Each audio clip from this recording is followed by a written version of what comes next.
Yo, yo. What up, what up, what up, what up?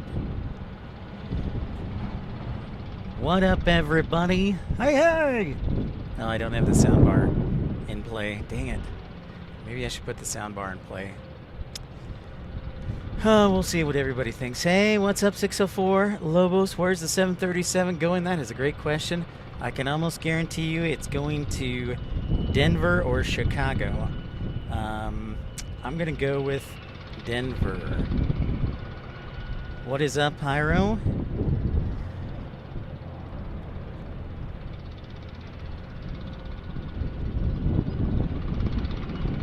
Winglet boy, any lemonana? You're not going to fall for the banana in the tailpipe. No, Spirit does not fly here. The only airlines right now that fly here are Sun Country, Frontier, Alaska, American, Delta, and United. I really hope they get Breeze at some point. Speaking of Breeze, it's a little bit windy today. I might even have to put on my hoodie. What's up, Mart? Not a whole lot. Welcome to Hawaii. No, just kidding. my Hawaiian trip was unfortunately derailed by the lack of flight attendants. That does happen from time to time. But Tucson is here for you, and I always will be. So thank you for tuning in, liking. And oh, there goes our F-16s.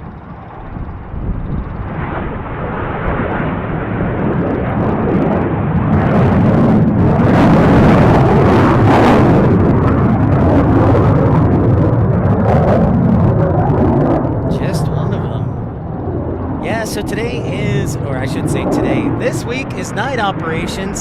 So there goes another one.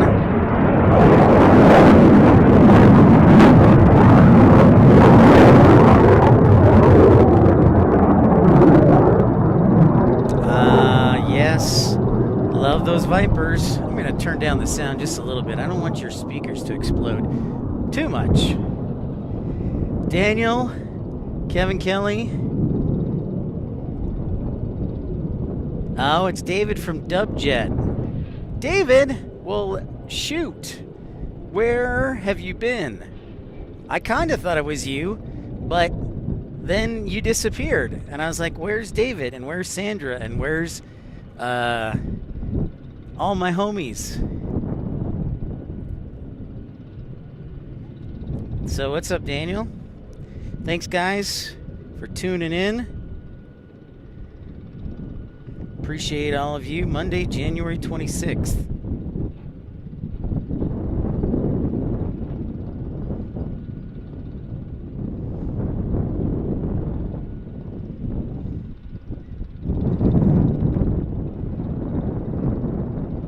Look at them working hard on the construction.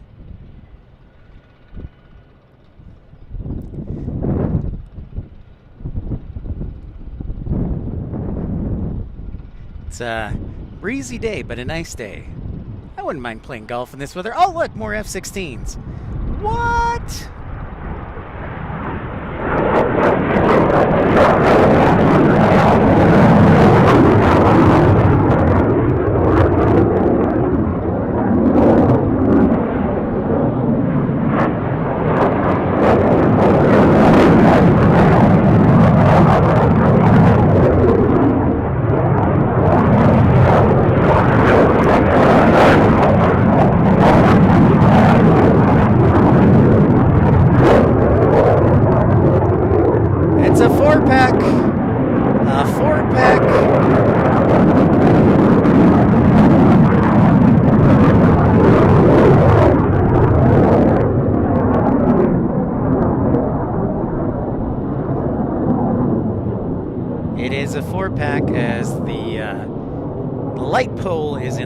But I hope you enjoyed that. Well, Daniel, good to see you. David, tell Sandra hello. I was wondering if you guys had disappeared. Carolina Aviation says, I love jet noises.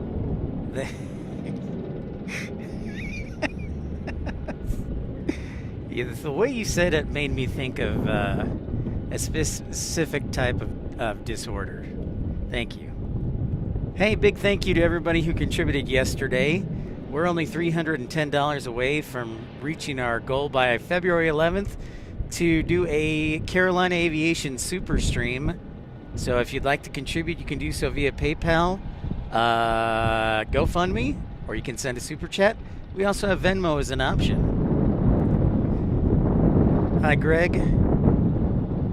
Sandra says, golf is something I've considered to try to get into, but I decided to get against it. Steven Norman says, hey, where'd you come from? I didn't know we had a plane spotter in Tucson. Yeah, I've been here for the last year. Where have you been, sir? It's great to see you. Of course, as you know, we like to rotate through different airports to keep things fresh. But yeah, I have been here in Tucson broadcasting. Oh, it's going to be a short wait for security. Not a lot of hassle. Cheap parking. It's a slam dunk, my friends. Good restaurants. We got Dunkin' Donuts, Brugger's Bagel, El Charro. We got Empire Pizza. So something for everybody. So nice little airport we have here in Tucson.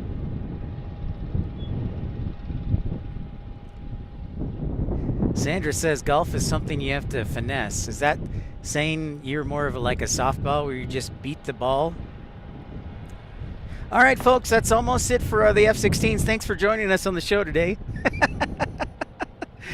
Now there's more action, but in the last 15 minutes we've had 12 or 11 F-16s take off. So, which is kind of, I planned it right around this time. So, a nice start to the show. So thank you everybody for tuning in. Welcome. Don't forget to hit that like button.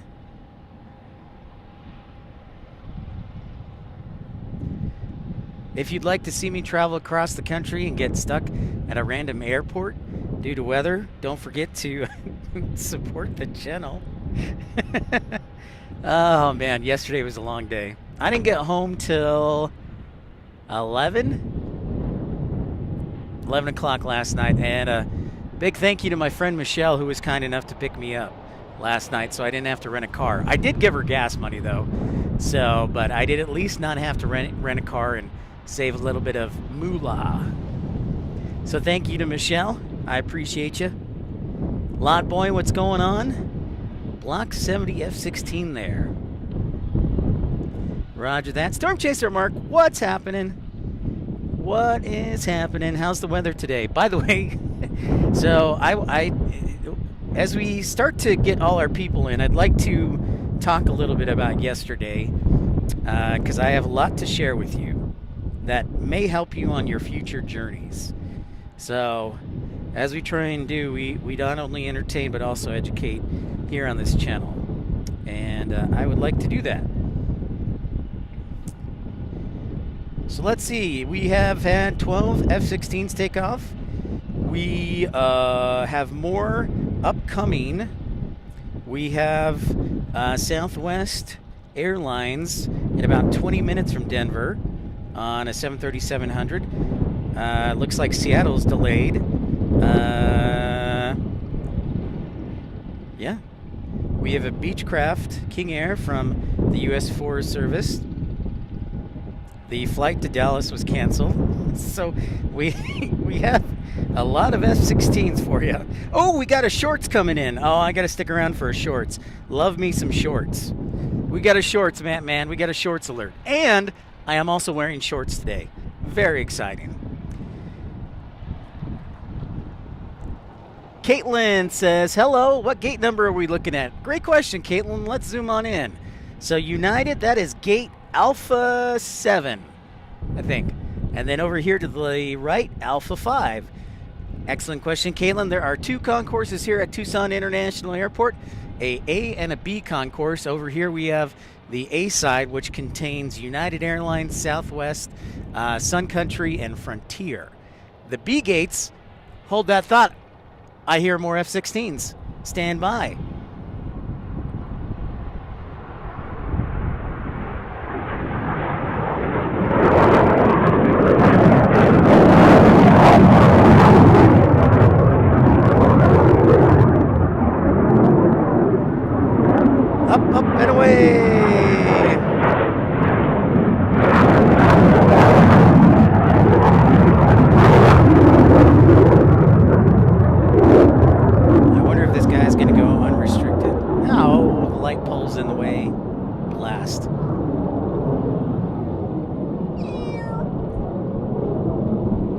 blast.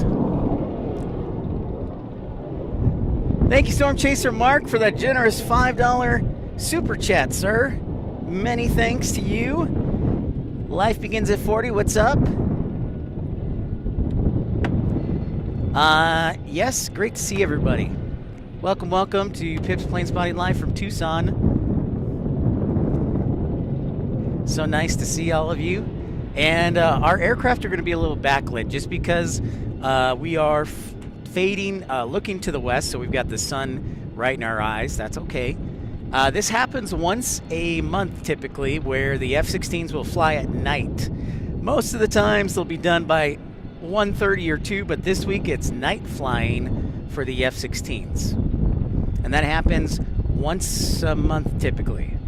So, yep. So I hope you're enjoying that.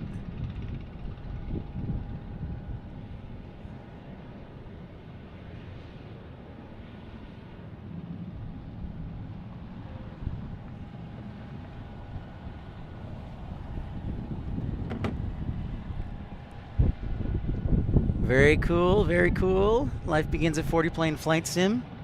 Depending on, I think we should be able to stick around for more. Oh, look, there's more. Stand by. Oh, Alabama Red Tail. Alabama Red Tail.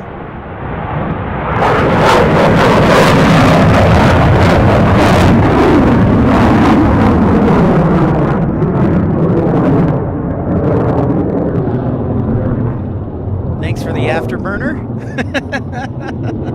Afterburner.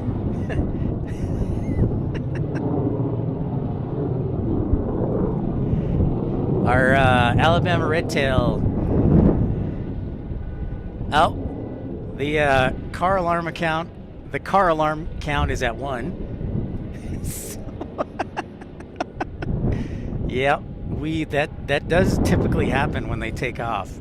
I know I need to make an emoji for the F-16s, and then I also need to make an emoji for like car alarms, because that typically happens. What's up, Curtis? They are bagging and putting together a flight there.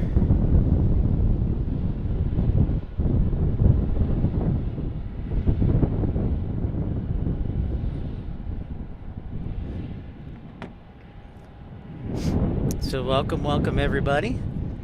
Hey everybody. Hi, Dr. Nick. Hey, Michael V. Andre. Thank you so much for that $2 super chat. Doing the math. Oh, more F-16s. Here we go. I've got more for you. And you're welcome.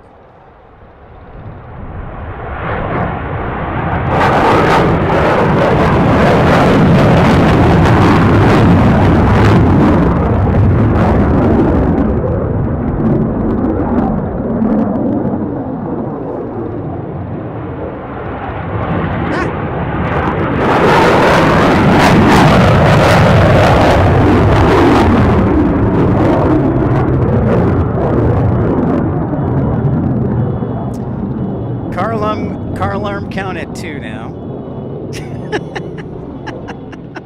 Hey, Optimistic Mountain Landman from Green Valley, what is up? Q, what's shaking? How's it going?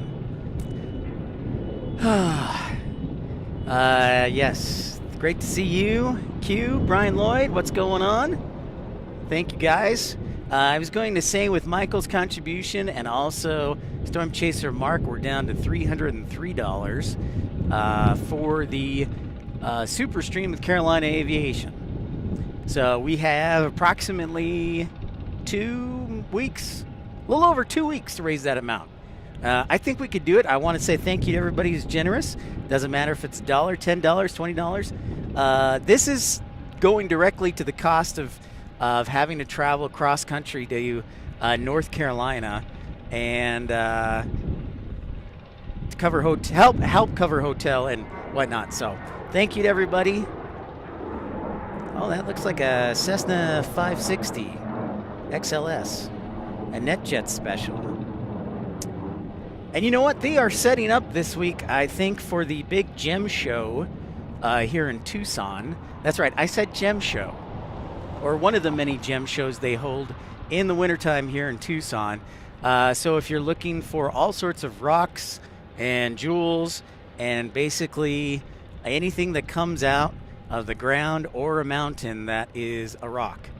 Now that's just an outsider's summation of it, but yes, we are headed towards the gem show. Clip Fusions, Delta 737-900 bound for Minneapolis next. Thank you so much for the update.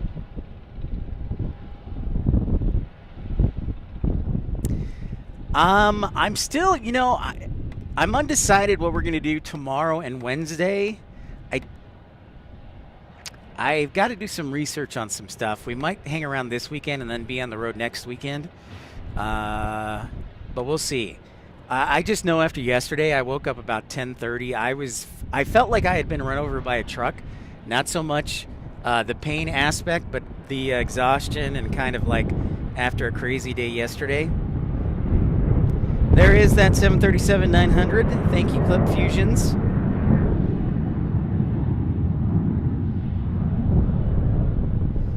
That's pretty heavy today. Off to Minneapolis. That is one of our seasonal flights here. It does not do year-round, but it is seasonal. So the wind is a little bit breezy today, anywhere from 15, I would say 15 knots to maybe 25 knots for gusts. So it's a little breezy today, but it is a very nice day. Clear skies, temperatures in the mid-60s. Ideal spotting weather. I turned down the wind just a notch. Otherwise, it is absolutely perfect out. So thanks to the man upstairs for the great weather.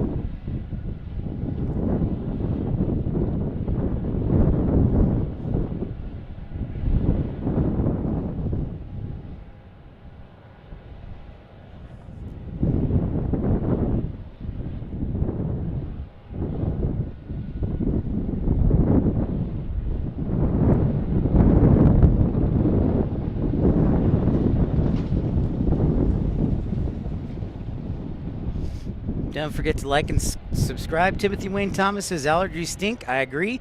Damon, what's going on? How are you from Wales? Looks like Cirrus 20, SR20 maybe? One of the United Aviate planes, perhaps?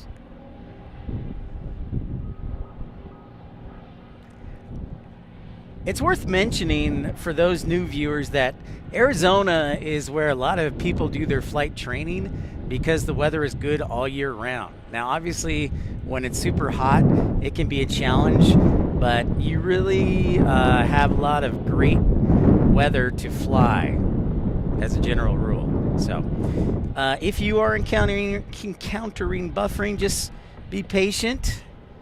We'll do our best to stay on the air. We always have little issue here in Tucson, but most of the time it's pretty doggone good. Oh, we got a pushback here, so let's tell you about that. As it is pushing back, nice job by the good people at Menzies. We are going to Denver with the 737-800.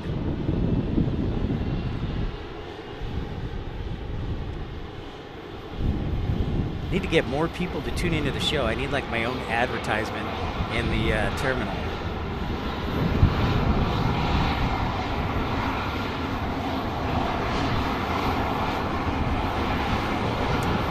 Oh, optimistic landscaping?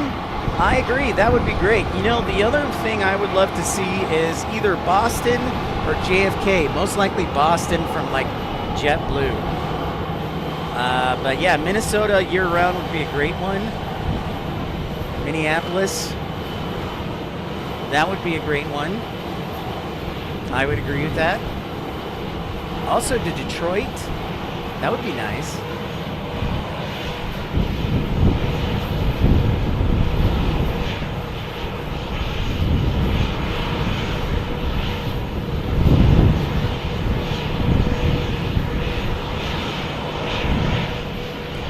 I do, Damon. I do think Allegiant will keep the Sun Country Amazon operation, that's a good moneymaker for them.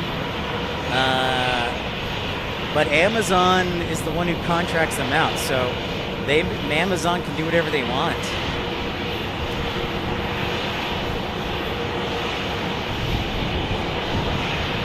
Yeah, David, I saw that, yes, Founders Plaza opened last week, and I do have plans to head out to DFW for sure. I'm thinking either March or May when Royal Jordanian starts flying to DFW. But yes, that is on my list. That is on my list. Optimistic Mountain. Oh my goodness, you're attending the Minnesota Senior Games in Minnesota in August. Awesome. That's cool. Very cool.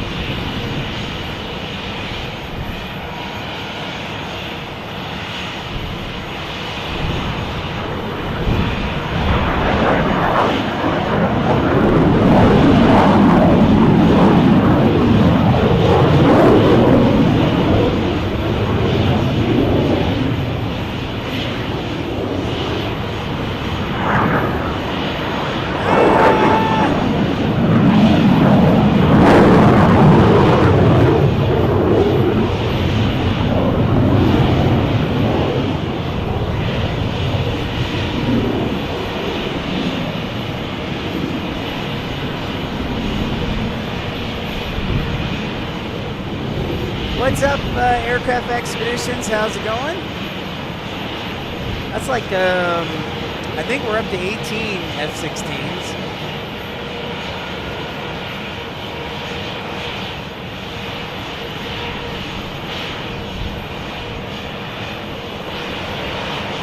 There are the pilots. That is as far as I can zoom in.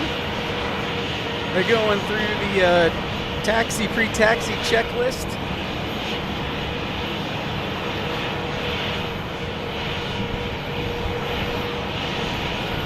Actually, Damon asked, is the Osprey still there? No, actually, it finally took off last week after being there for, I don't know, what seems like 3 months. So no, Damon, it is not. It finally took off. It's nice to be, as much as I'm sad I'm not in Hawaii, Aircraft Expeditions, I am happy to be back home and sleeping in my bed at least. If I couldn't go to Hawaii, at least I'm sleeping in my bed. So. Yep. Yeah. I will make a note of that, Optimistic. I agree with that. Actually, you know what? We're going to put that up as a poll question.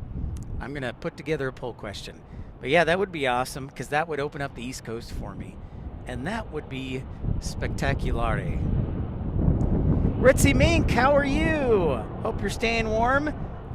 Windy today. It's almost a little cool. Temperatures in the lower 60s, but ideal for plane spotting. So I'm doing fantastic. Obviously, I'm sad I'm not in Hawaii right now because if you didn't tune into yesterday, surprise show, my Hawaii flight got canceled, and I just made the decision. You know what? I was only going to be there for 3 days.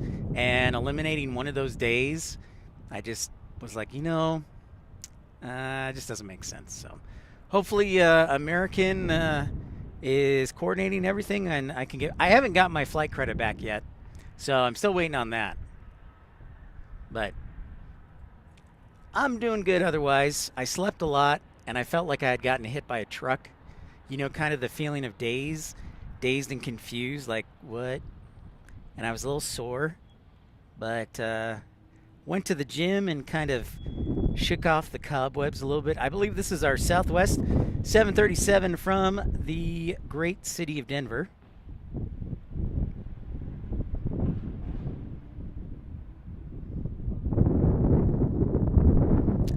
Yeah, Ritzy Mink, it was definitely a cold week in Chicago.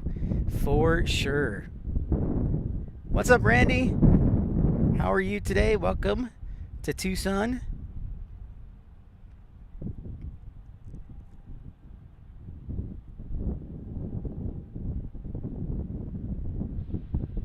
So this is from Denver.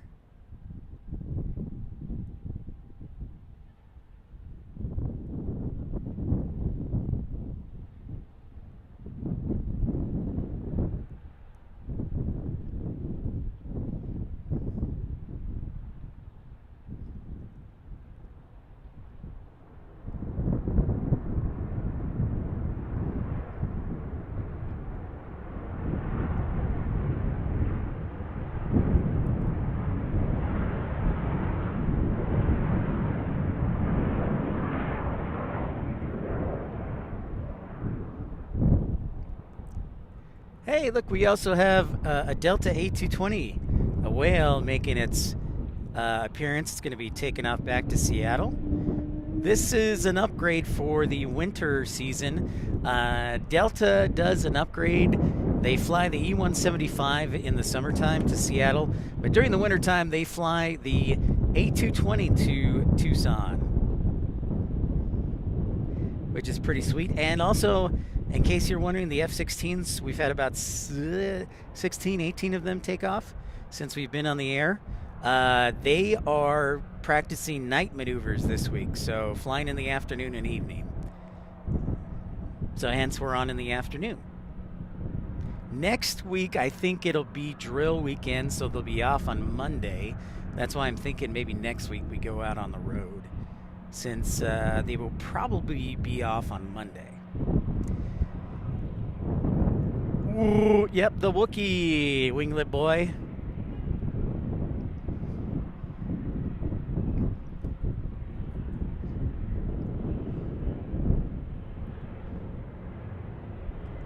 Oh, there's our United. I didn't think they were going to take off that quickly, but all right.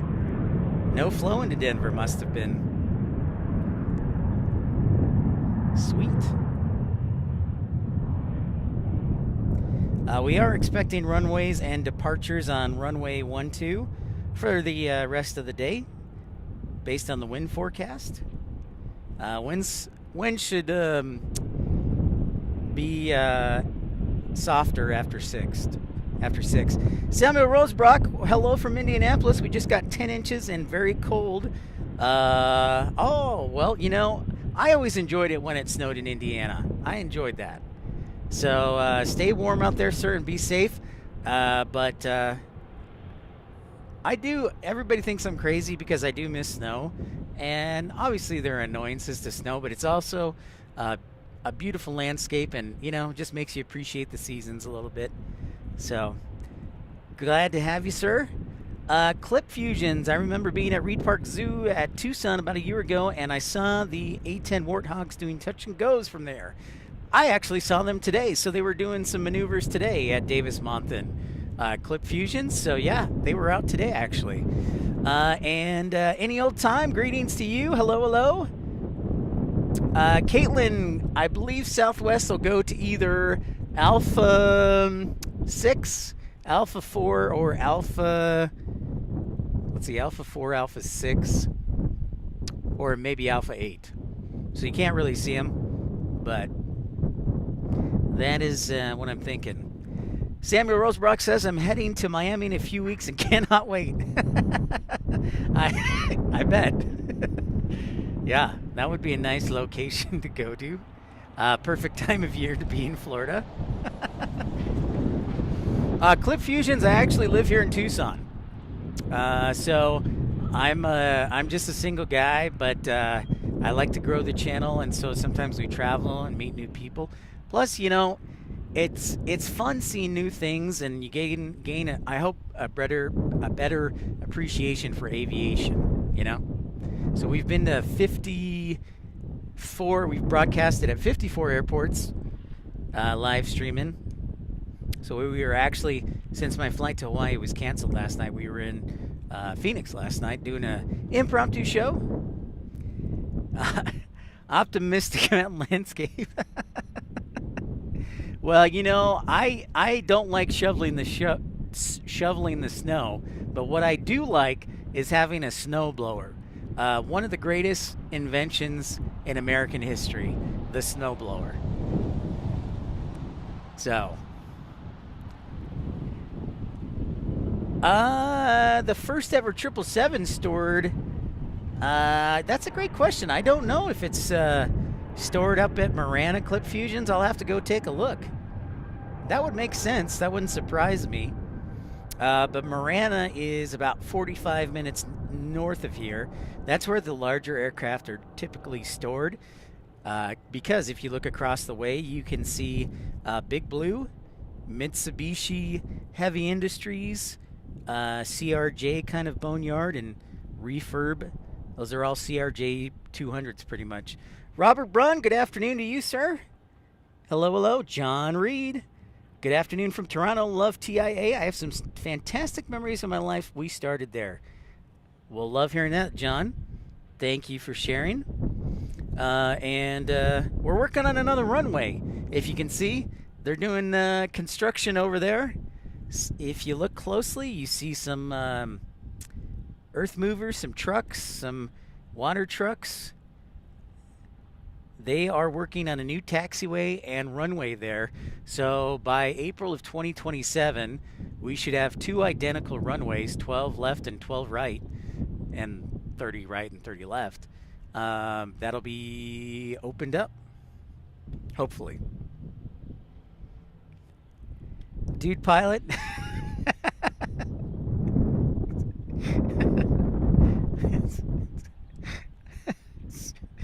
Well, that's, a lot of people would probably agree with you.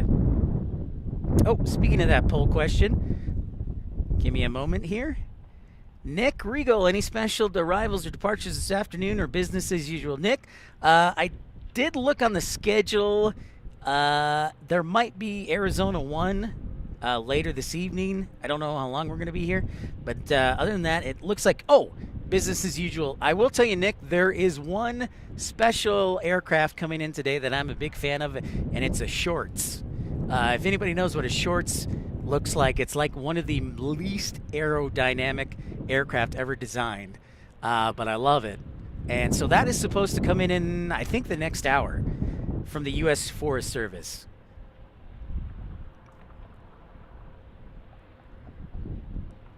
Samuel says, I'm married and would love to plane spot, just Indianapolis International is not busy enough. Would be boring during the day. Yeah, you got to definitely stay up late, Samuel, with all the FedEx. But you are, Samuel, only 200 miles or like 200 miles from O'Hare. You are, I think, like 120 from Cincinnati. You are 120 from Louisville. So you're right in the middle of all the action, which is kind of cool. So, all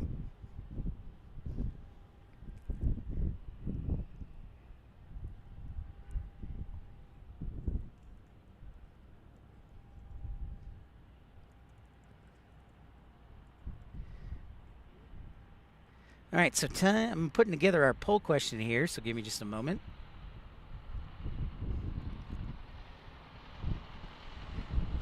And the locals will appreciate this this poll question a lot. So let's see if I can do it. Why is it not giving me the option? Oh, there it is.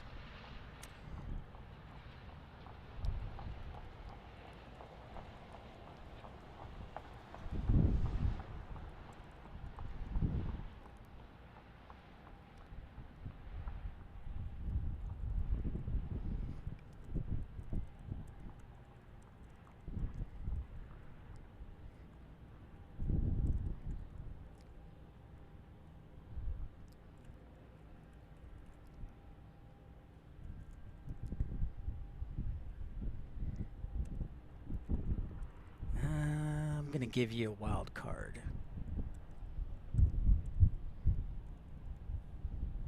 All right, our poll question for today is: which city would you like to?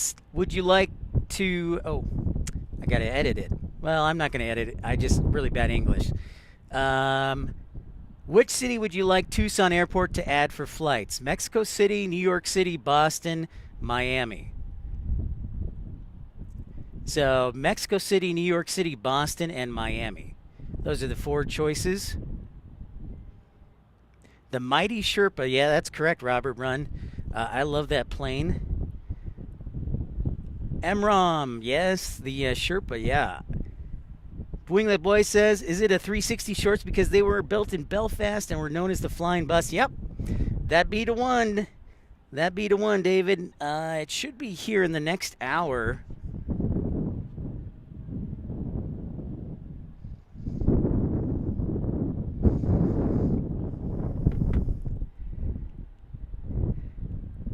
They had, Mattman says, I'm surprised Mexico City isn't served. They actually had, Aeromexico used to fly here, and I think they used to fly the MD-80s here and then stopped. We do have an international terminal, but it's now closed.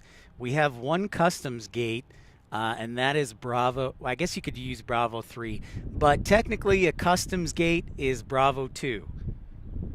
Is that right? Or is that Alpha 2? No, it's Alpha 2, I think. Alpha 2 is the customs gate. Yeah.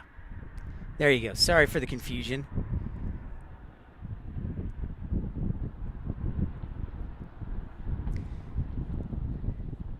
So yeah, our poll question today is: what city would you like to see served by Tucson Airport? So we have Mexico City, New York City, Boston, and a wild card, Miami. So don't forget to vote. I do have a show scheduled for tomorrow, and I think it's really just a case of where it's going to be. And that, I think it's scheduled at 12 o'clock. I think that should hold up pretty good.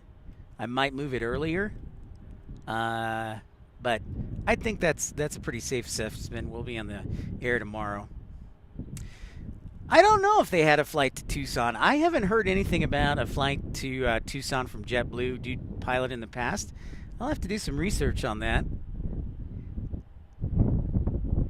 Can One Rel, where in Tucson would you recommend someone go for their PPL? Well, that's a great question. There's a lot of great flight schools. There is here at Tucson International Airport. There's Epic Flight Academy. There's also ATP.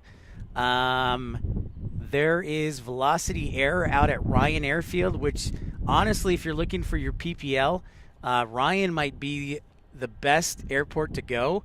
That is our general aviation airfield out on the west side of town.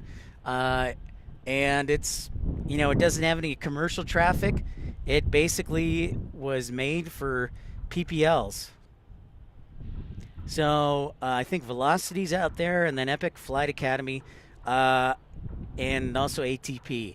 Not to be biased, but every time I've met a pilot from Epic Flight Academy, they seem pretty cool. So I haven't met too many of the ATP folks, but that's not to say they're not good. So that's just my take. But there's a lot of schools out here, so a lot of good ones. Is that the state trooper helicopter, or is it a Robinson? Yeah, I think it's a state trooper. Or maybe it could be the sheriff's chopper. El Toro, what's up? David G, how's it going?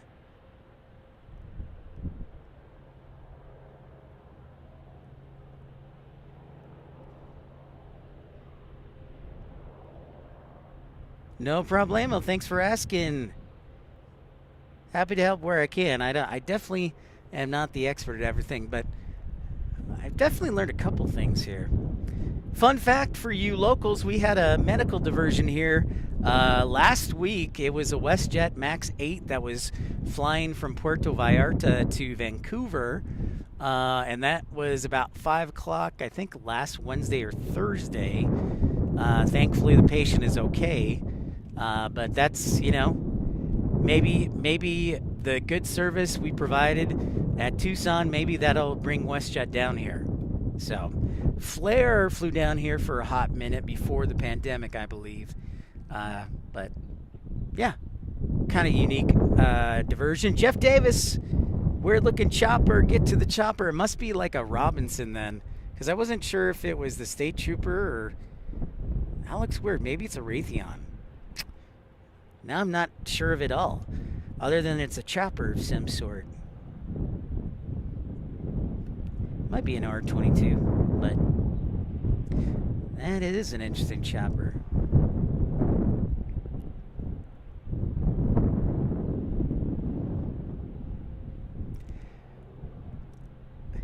We are expecting more F-16s later in the afternoon, but they took off in a flurry. There was like 18 of them in like the first half hour of the show. But they will be flying night operations as well.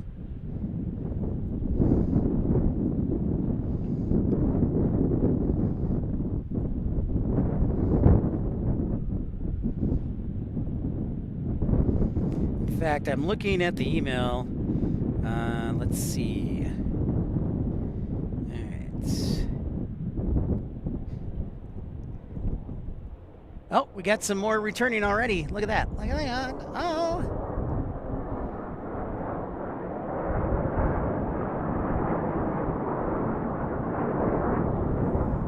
Makes sense about an hour of flying.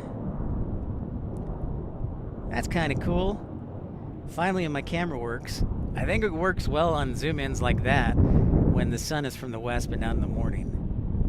Looks like we got a little private jet, I think. Yep, we sure do. From the wing design, it kind of looks like a Cessna Citation. David G asks, are they building another runway here at Tucson? And yes, they are, David G. It's going to be an identical length and heading as the major runway 1230. So it'll be 12 right, 12 left. They're both going to be 11,000 feet, and then we'll still have our crosswind runway, runway 422. That runway that they're building is expected to be done, David G, hopefully April 2027, because that's when it's supposed to go into service.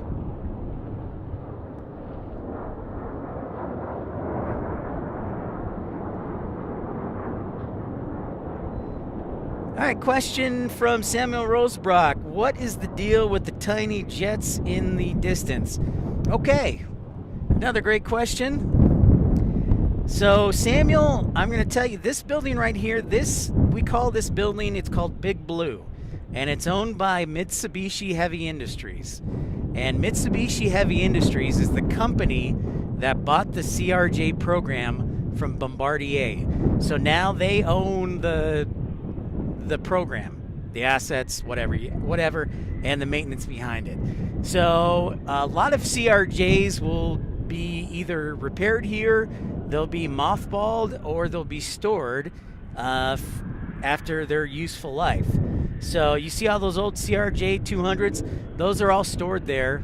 Those are for storage, but that is part of Mitsubishi Heavy Industries, as they do a pop a wheelie right in the camera. I like that. So MHI, Mitsubishi Heavy Industries.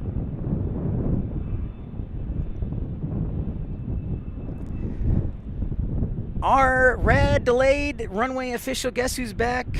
Back again, Shade's back, guess who's back? I bet it's super hot down there in Adelaide, good to see you.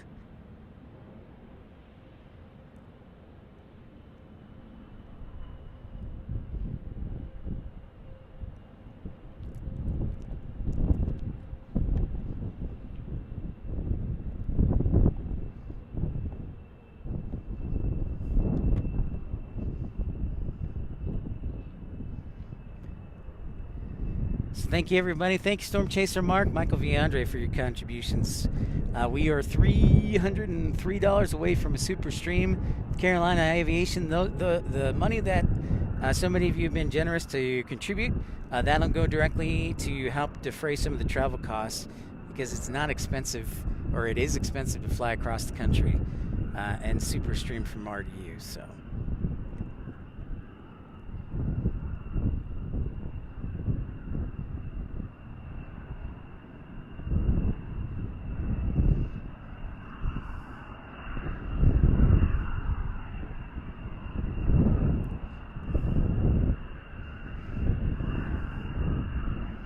There we go. 1, 2, and 3. So these are our first jets. They took off around 2:15. 2-ish, 2:15, I remember. The F-16s. And for those who are new viewers, this is the Tucson International Airport, is the home of Morris Air National Guard Base, the largest Air National Guard base in the country. They have been anywhere between, I don't know, 60 to 80 F-16s.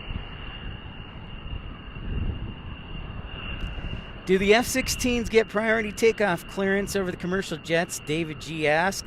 Well, I'm just going to share David G off my ATC experience, and I will say no. If there is a plane that has a commercial jet that has a flow time that they have to be off, by a certain time, or an F-16, ATC is going to give priority to that commercial jet. But sometimes they do. Good question. Robert Brunn says the F-16S hold the nose up for what's called an aerodynamic braking. Seneca Raccoon, I'm hearing so many fighters over Santan. I bet those are the F-16s or the Luke Air Force Base, the F-35s. Somebody told me, and I don't know if this is true, so you guys who are more knowledgeable, Davis Monthan is getting another fighter wing, is what somebody told me through a pretty good source. They're coming from Florida, is what I heard. So we'll see if that's true.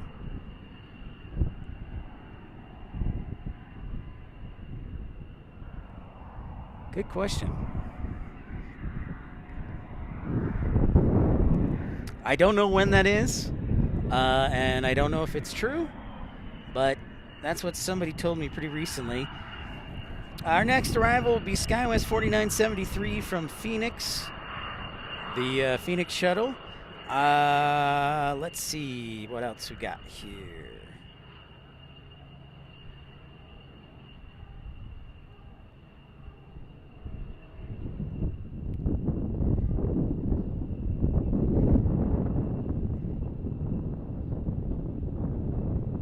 Top Aces has civil F-16s.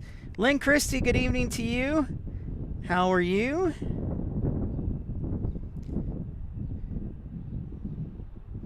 Alaska flight is... Oh, look at this. We got a special livery coming in about 2 hours if I'm still here. It is the Mariners Alaska 737 MAX 9. So... I think I could probably stick around. I'll do my best to, as long as I have enough battery juicing. I think I have enough batteries, but I apologize if I don't. I didn't charge anything last night. I went straight to bed because I was just pooped. I was exhausted, and I said, no more. So forgive me. It was a long day yesterday.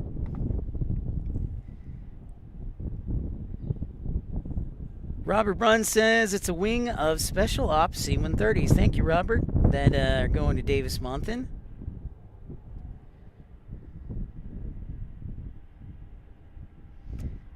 Lot Boy says, I think Davis Monthan is getting the EA-37Bs, which are the modified Gulfstreams. David G says the Department of Air Force has elected Davis Monthan as the new location for the 492nd Special Operations Ring. Thank you, David G. The new refined plan for the wing includes 2 OA-1K light attack squadrons and a CV-22 Osprey squadron. Oh, good. More broken Ospreys on our ramp. Just what we want. It's kind of an inside joke if you know that there was a Marine. There's been, well, it took off last week, but there was a Osprey from the Marines that had been sitting on our ramp for probably, I want to say close to 3 months. I was going to put somebody joked they should put a for sale sign in the front. I thought that was a pretty good idea. I just didn't want to be fired, or else I would have done it, because that's hilarious. Any old time would be the Mariners Moose livery. I believe so. Mariners Moose livery any old time. But let me confirm that according to Flight Radar. I believe that is correct. It's getting chilly, and I didn't bring a jacket. I didn't expect it to be this windy. It is the Mariners Moose livery, indeed, any old time. Optimistic Mountain Landscape. I'm not aware of any public tours for the Pinal Air Park. In fact, you have to call the Ascent Aviation before you take any pictures, I believe. So I'm probably going to say that's a no, but you know, sometimes they might say yes, or maybe they could start charging. That might be a good idea, to charge like $10 for a tour. I don't know. But they're very busy up there at Pinal Air Park. Basically, Ascent Aviation, which is an MRO facility, which stands for Maintenance, Repair, and Overhaul. They just completed 2 massive hangars for 777 cargo conversions. So they are very much busy up there in Marana.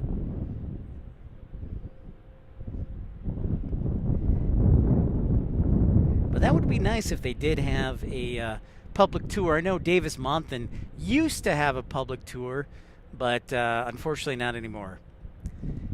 So we can just look at the military graveyard from the outside. This is our SkyWest American Eagle flight from Phoenix.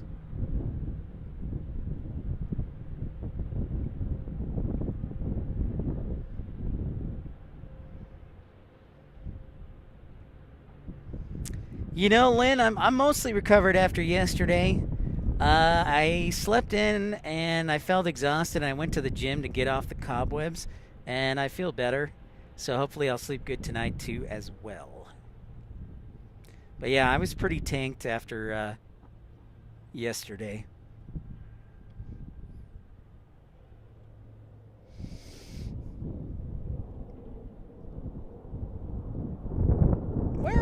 Where are you? Where are you?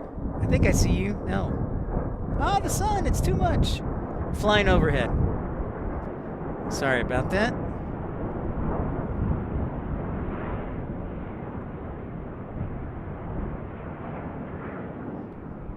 Oh, the American Eagle already went past me.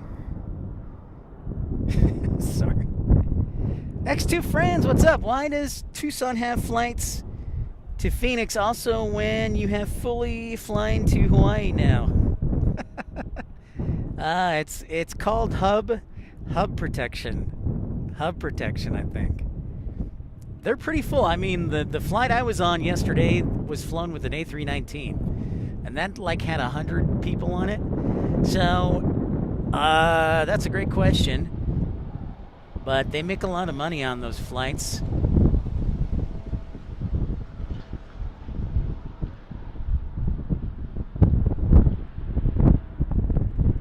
Whoa, hello. I saw the question. Yeah, it's a little breezy today, so I got to watch out for the camera. Protect it at all costs. So what airline would I like to see at Tucson? Honestly, for the success of Tucson, it's kind of a twofold answer. I would prefer to see Breeze here and have success here, but I would also like to see JetBlue here as well. I would like an East Coast flight, please. Please and thank you. So that's what I would say. If you're just joining us, welcome into Pip's Plane Spotting Live, episode 3, I don't know, 90. I think we're at 395 now with Phoenix show yesterday. Ouchie. Thank you for liking and subscribing. Thank you for the contributions of many. And we'll be broadcasting tomorrow. I just don't know where yet. We might do Tucson so that we could do Phoenix on Wednesday, or we could go Phoenix tomorrow, or we could drive to San Diego. At this point, I'm just trying to get back into shape.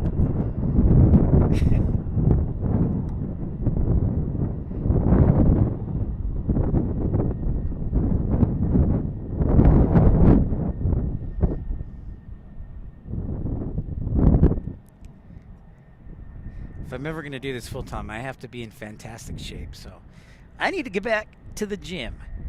Damon Smith says, flew to Tucson to Marana in a Cessna, and in 2002 pilot was doing touch and go so he could photograph out the window, but wasn't allowed to do a full stop landing. Interesting. Thank you, Damon. It is a non-towered airport too. Marana is not a towered airport. Well, you know, Matt Mann, since Allegiant is buying Sun Country and Sun Country already flies here, perhaps further operations might be added. All I know is the biggest challenge for Tucson Airport is getting people from the north side in like Oro Valley and Marana to fly Tucson Instead, they usually drive up to Phoenix, which is like 80 miles.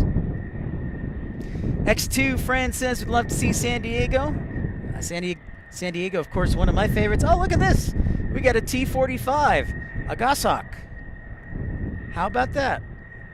Good old T-45. That was not on the bingo card. They show up to Tucson periodically.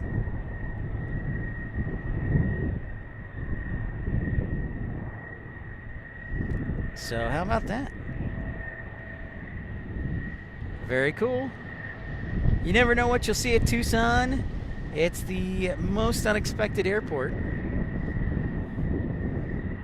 I like to say. So yeah, T-45 says from Midland. And then we got the King Air 250 from Redding, California.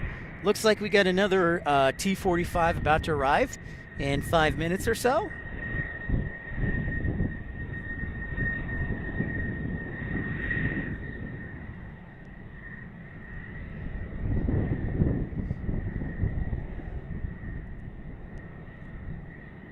Adelaide runway official says, I'd personally love ANA to come to Adelaide, although we are currently undergoing a $600 million upgrade at Adelaide called Project Flight, but still NA direct to Adelaide would be great. That would be nice, for sure. I'd love to see ANA at Phoenix to continue the Asian invasion.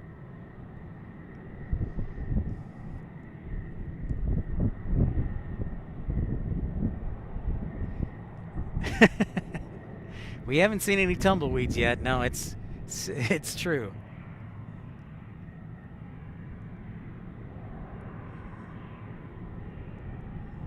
Apparently, we got a blackout, I think. Somebody is about to use Alpha 7, so they have the F-16 traffic holding short. And there's the Goshawk.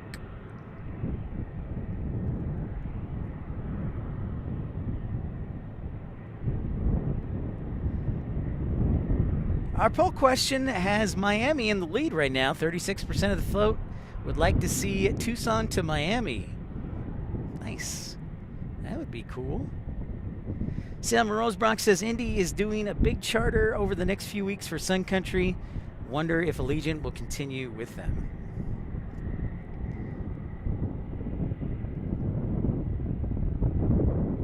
Watering the dirt.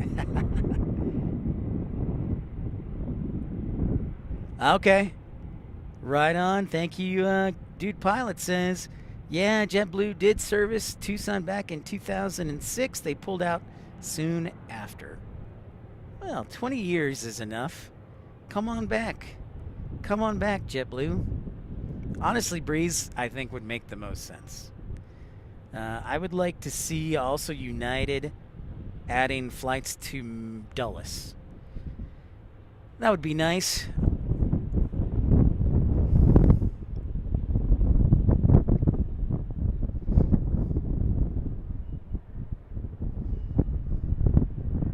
Thank you for that research, Captain John. Dude Pilot. I see what you did there. Dude Pilot instead of Dude Perfect. Ray, what's going on? How are you? Yeah, we got another T-45 Goshawk making its left base final. It is a windy day here in Tucson. Winds 15 to 25, I would say, would be an accurate assessment. And yeah, I see the T-45 Goshawk. Covering my eyes just to get a visual of it. So,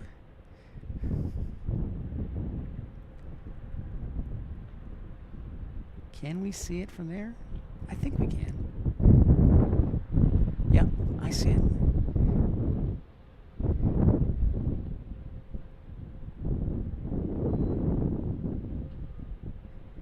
Rayo AZ, hey Pip, have you ever streamed from the end of 1-2 on Park Avenue? Does Tucson allow you to do that? Yeah. Actually, our very first live stream we did, Rayo, was actually on Park Avenue. So yeah, we do that as well. I like this because it's got a good view elevated. But yeah, I usually would stand. I stand on top of my truck when we do Park Avenue, which is all right. But after standing in a truck for like 5 hours, it could be kind of wears me down. So, but yes, yep. For shizzle. So there's our second T45 Goshawk. Excuse me, not gas. Goshawk.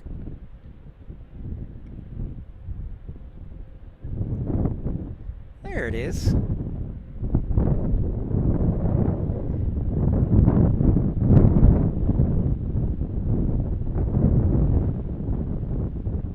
Yo, Rob, what's going on from New Zealand? Hey, Rob, thank you so much for your continued kind words and support. I appreciate you. Welcome back to Tucson. Yep. And we got another grouping of F-16s back.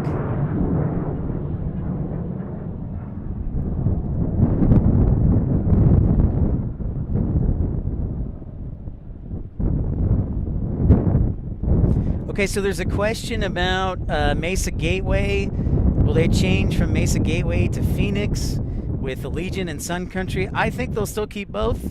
Allegiant does a lot of money out of Mesa Gateway, so I think they will keep that both. What's up, T-Donji? No, no, David G. I have not identified the mysterious photo bomber yet. No, but I have made a phone call into the FBI, and they have not come back with any information yet. Mike, how's it going? Hello from north of the border. Good to see you. We're waiting on a short and some F-16s flying in.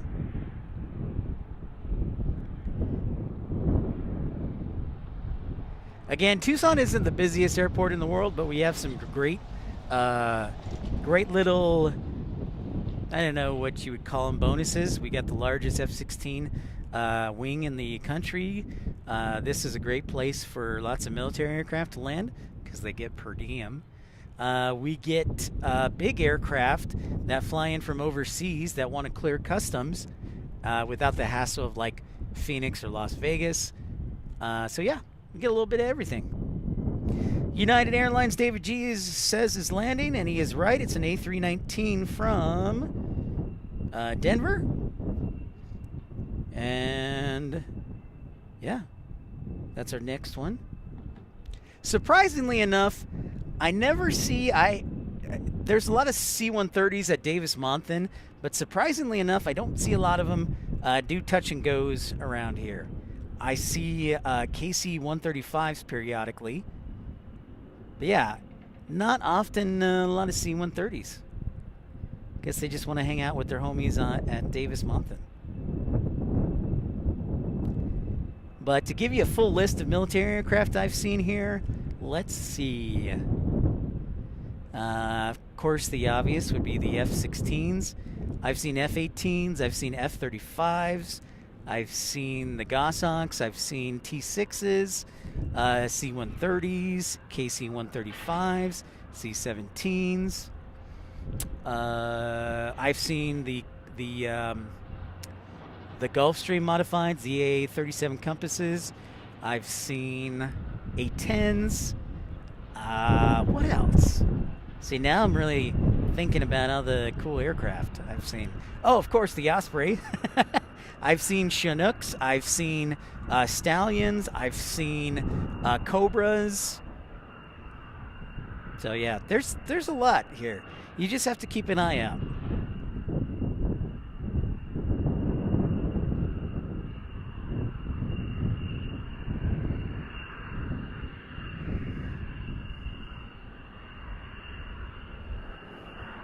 Never seen a C5 here though. No need to name, just say U.S. Air Force. That's true, Radelaide. A lot. But we also get Navy stuff here, too, and the Marines. In from Denver. Yep, David, we've seen F-15s here. We sure have. So yeah, we get a lot of cool stuff here. You just have to be patient, and when you are, you're usually rewarded.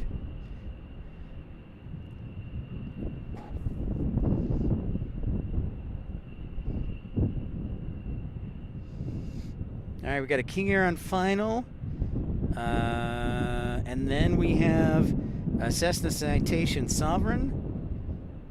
And then I see our, oh, we get a 130 doing maneuvers.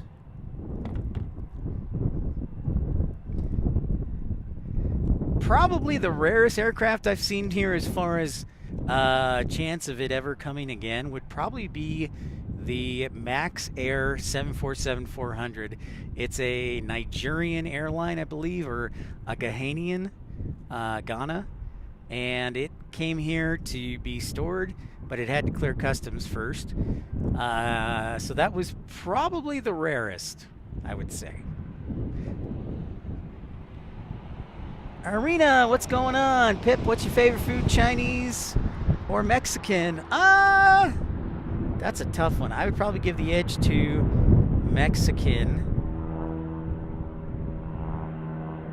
Hey, speaking of flight academies, here's one of their 172s. I can't tell if it's ATP or Epic Flight Academy. I'd probably give the edge, Arena, to Mexican.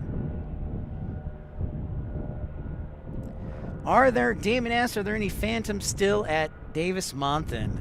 Actively that are flying?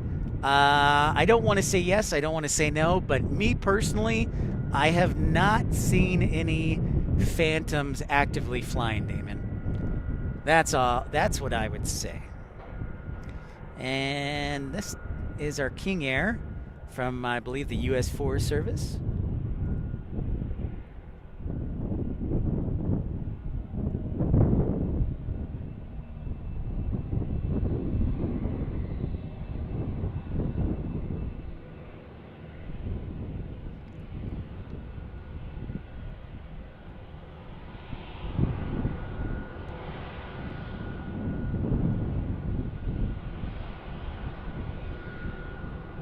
David G says Davis-Monthan has the EC-130 Compass call aircraft. They are used for information warfare and electronic attack.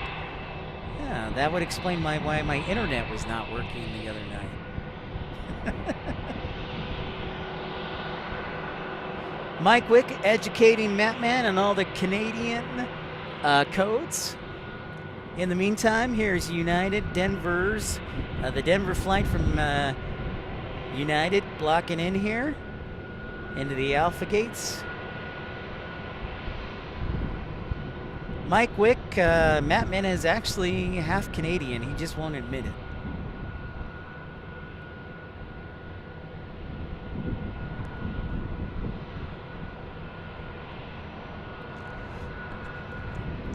I think he wants dual citizenship.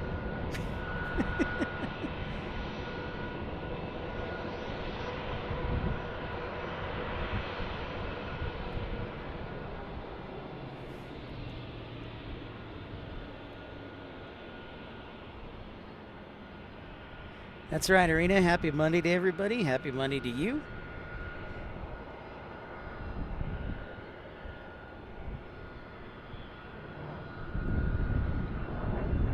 Robert Brunn says, I think the German Luftwaffe, the German Air Force, was the last to fly the F-4. Thank you, Robert.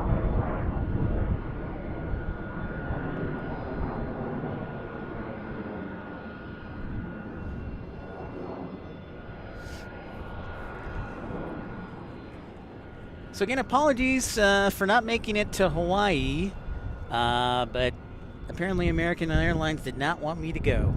I was too much of a celebrity, and they said, nope, we can't have him. It'll cause too much commotion. So our Hawaiian trip got canceled. I don't know when we can rekindle that aloha spirit, excuse me. I hope sometime this year, and I'll let you know when that will be.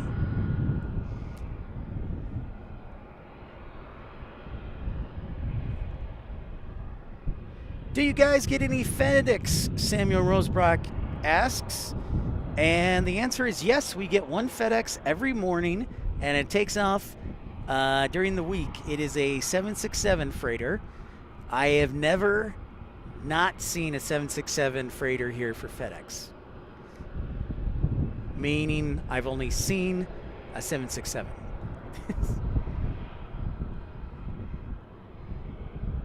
Any Old Time says, short of straddling the border, how does one manage half Canadian asking for a friend? I think you just have to know the right people. That's a great question. Any Old Time? Probably Matt Man would know. David G says, Pip, only 3 countries still fly the F-4 Phantom: Greece, Iran, and Turkey, which is interesting. Turkey's got it all, don't they? I'm actually getting a little bit of sunburn on my head. Did not, kind of expected that. The sun is always bright here down in Tucson, so make sure you always wear a hat or at least sunscreen.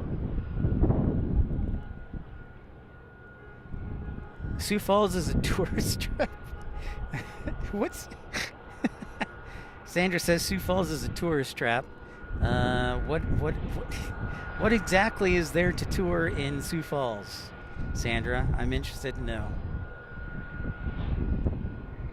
Zach Montague, hello all. Totally not watching Pip at Tucson while on the way to Denver. Thank you, Zach. Any Old Time says, I used to party with the Canucks when they popped down on the weekends. Gotta love that. Nice.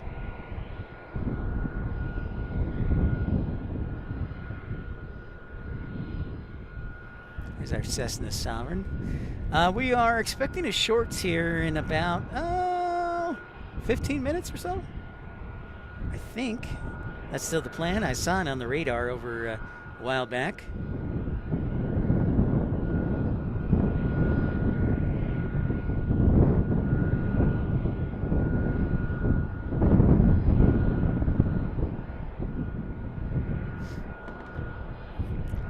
Buzz Bros, what is happening?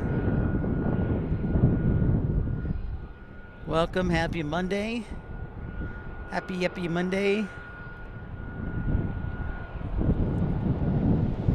So I'm actually looking for that shorts.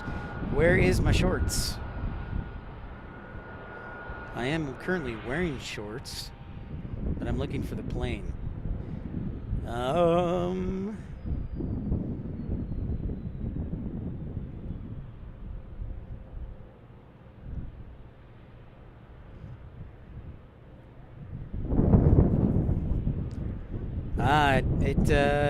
They've moved it back to 424. It was making good time. Now, not so much. Right now, it's to the east of Phoenix. So 424 now. Okay. Alrighty.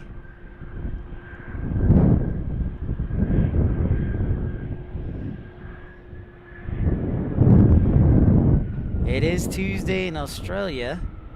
Thank you, Rattleade. Scott Kuiper says hello, aka Penzi Plains, just checking in, waiting for the doors to open at the Flyers game. Thanks for checking in, Scott. Great to see you. ERB says hello. Still at work, ERB. Man, you're burning the midnight oil. Optimistic Mountain says Red Wing is 1 hour southeast of the Twin Cities on the Mississippi River. Tim Arnold, I think he might be working today, Randy. He was able to pop in last night. But yeah, I think he's working today.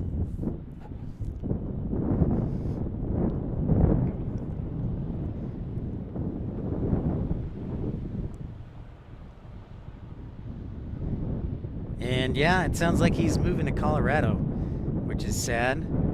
Steven's leaving, going to the Philippines. So I'll be all alone on my Phoenix broadcast soon. Scott Kuiper says my filming spot at Philadelphia has at least a foot of snow on it. That sounds about right,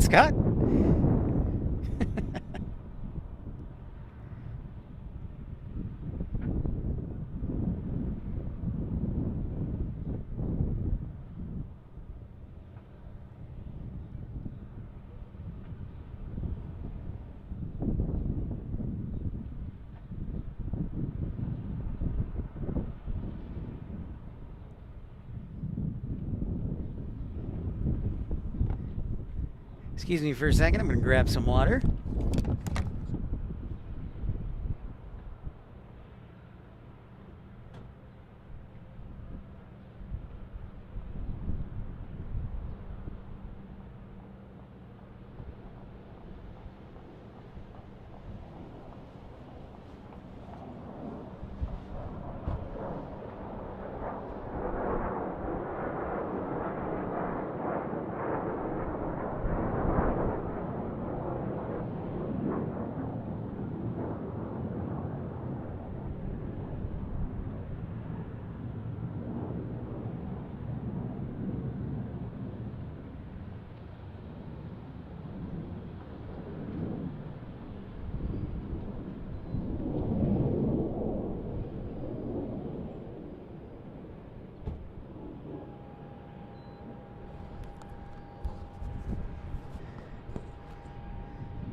Red Wing shoes, a classic. Can't go wrong with those. Buzzbros says, is the Rolls-Royce 747 there? Unfortunately, Buzzbros, I hate to bring the bad news to you, but the 747 is no longer here. It gave up the ghost and went to, I think, Marana Pinal. It was a couple, 3 months ago, I think. So unfortunately, Rolls-Royce is no more in Tucson, at least as I know it. So we've got a big hole on the ramp and a big hole in our hearts for the 747-200. Yep, that not easy to let her go. I'll tell you that much. That one, that hurt. That hurt. Saying goodbye. So yes, sadly. It is no more. David G says, Pep, looks like the high temps for Phoenix this week will be 80 degrees. Ugh. Yeah, I know, David G. I like 60s. I like 60s, maybe low 70s at the most. So, you know, I try and put an ice box over my head every day in the summertime. Or an ice block. Either or. Oh, there's an idea. Put an ice block on top of your head. Kind of shape your head like a block so you look like a Lego man. There's an idea. Madman says, is that speed tape on the United Airbus to the left of the cargo door? Let's take a look at that. Can we zoom in any further? That is the furthest I zoomed in. But that might be, Madman. Might be some speed tape.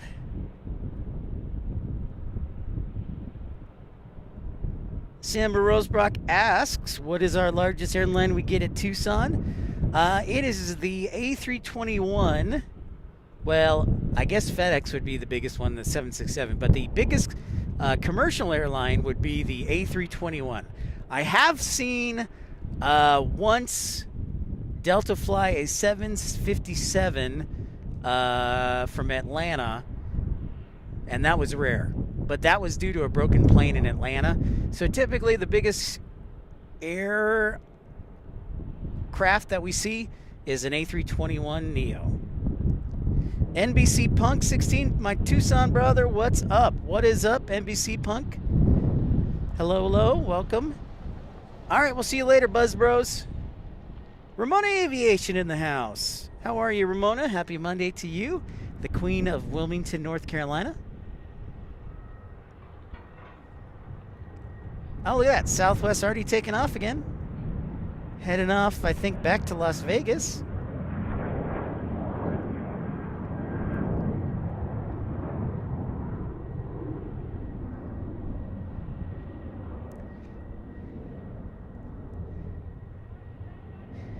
Right now, Miami is the leader in the clubhouse with 35% that people want to see a new flight to Miami here in Tucson. Well, let's see if we can raise our clout and convince Tucson to bring a flight to Miami to our jet bridges. What do we got flying here? Looks like another King Air or Piper here past the old Tucson Tower. That is not the current ATC tower, by the way. That is the old ATC tower. NBC Punk says another beautiful day in Tucson, and he, or she, would be correct.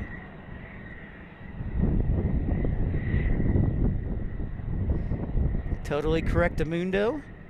Lovely temperature. See, I'm not. It's perfect weather, NBC Punk, because it is a little breezy. I turned down the wind a little bit, but I haven't sweated it at all. I'm not sweating, which is a fairly common occurrence for the Pipster with the sun, but it's cool enough that the breeze is drying me out, and some great weather today for sure.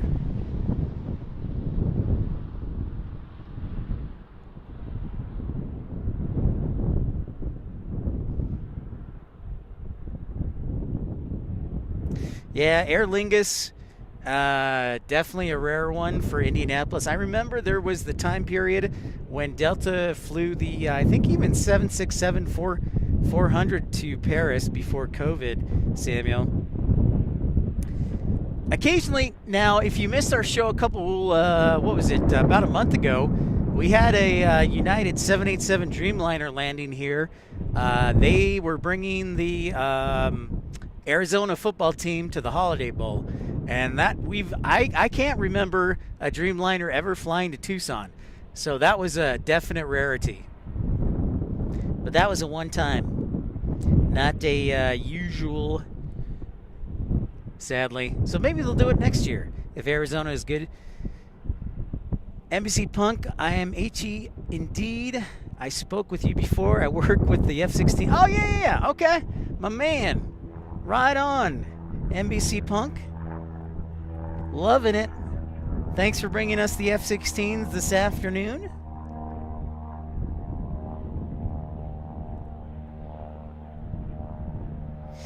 Yeah, we had as you know, we had the flurry in the 2 o'clock hours, like 16 or 18 or something like that.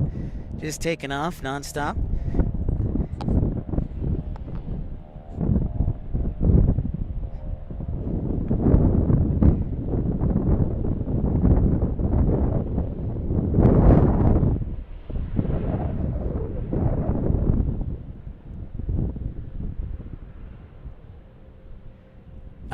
Blast NBC Punk. I know.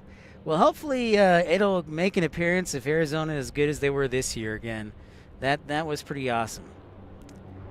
I still have to say the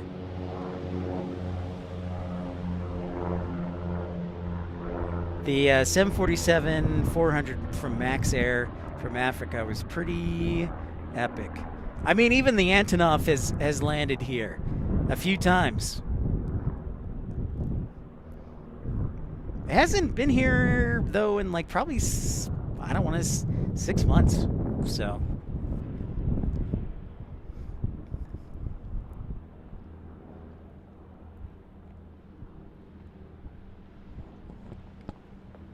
Thank you, everybody, for tuning in, liking, and subscribing. Thanks for the contributions of Michael V. Andre, Storm Chaser Mark. Thanks, guys.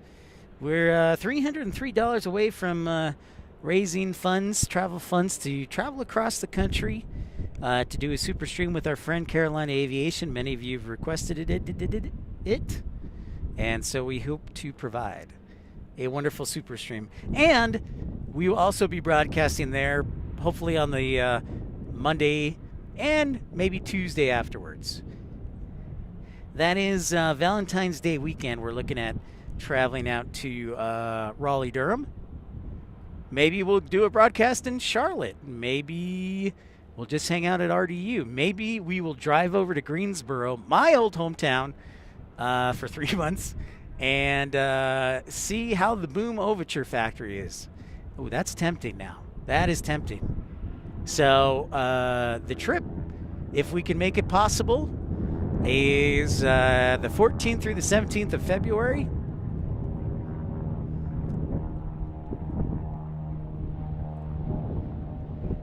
Optimistic Mountain Land. No, We have never been fortunate enough to get the Dreamliner, or the Dreamlifter, excuse me. But the Antonov is a pretty good comparison, and we've had the Antonov here several times. But no, we've never had, to my knowledge, the Dreamlifter here. Aviation 20123, what is happening? Welcome in. That would be pretty sweet. That would be pretty nice. But we did catch the Dreamlifter live. Uh-oh. Live last week. What did I do with that cord? Excuse me for 1 second, folks.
NBC Punk says, I've definitely seen the Antonov. It's pretty cool. It's cool to see the occasional KC-135.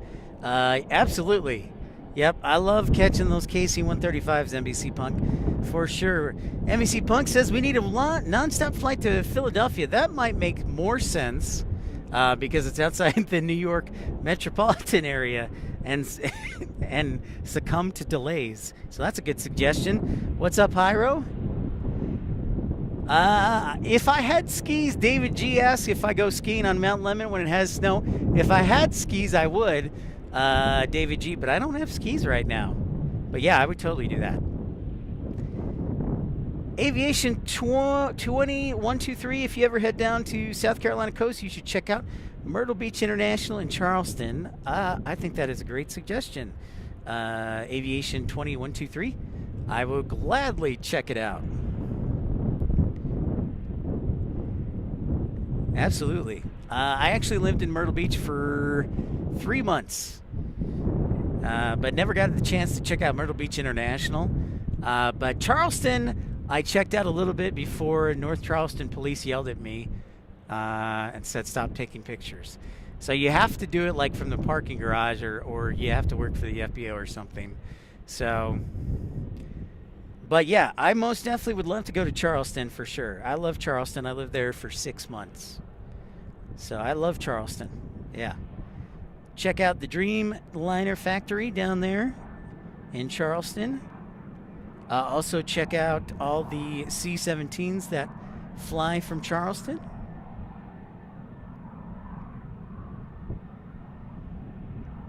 Charleston, a joint civil military Air Force facility.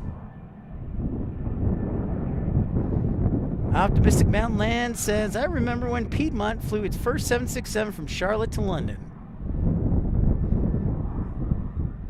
That's a big deal.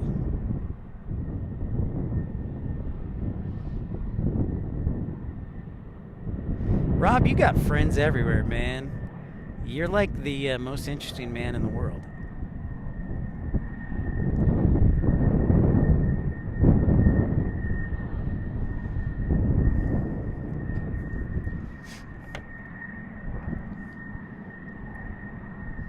Got the Vipers here. Today is, or this week is night flying, or an afternoon flying here at Tucson International. The shorts The short is flying along the east side of the valley, north of Oro Valley. So it should be here in about 15, 20 minutes. Roblox, how's it going? Welcome in, everybody, to Pip's Plane Spotting Live. Thank you for joining. My apologies again for not being able to make it to Hawaii. Hawaii and American Airlines said no. So, no room in the inn.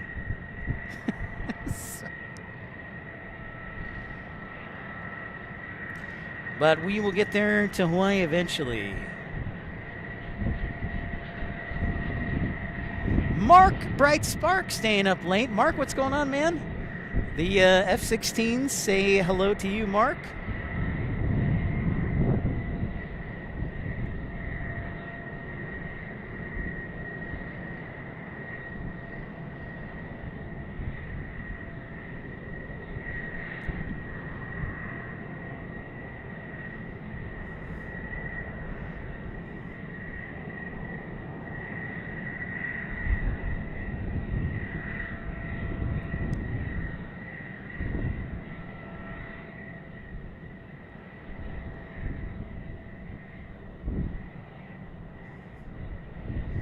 It's a view of the A gates here at Tucson International. The B gates are on the other side. 2 concourses here at Tucson. I've never made it through security let me rephrase that. I've never had to wait more than 15 minutes to get all the way through security here at Tucson. Easy peasy.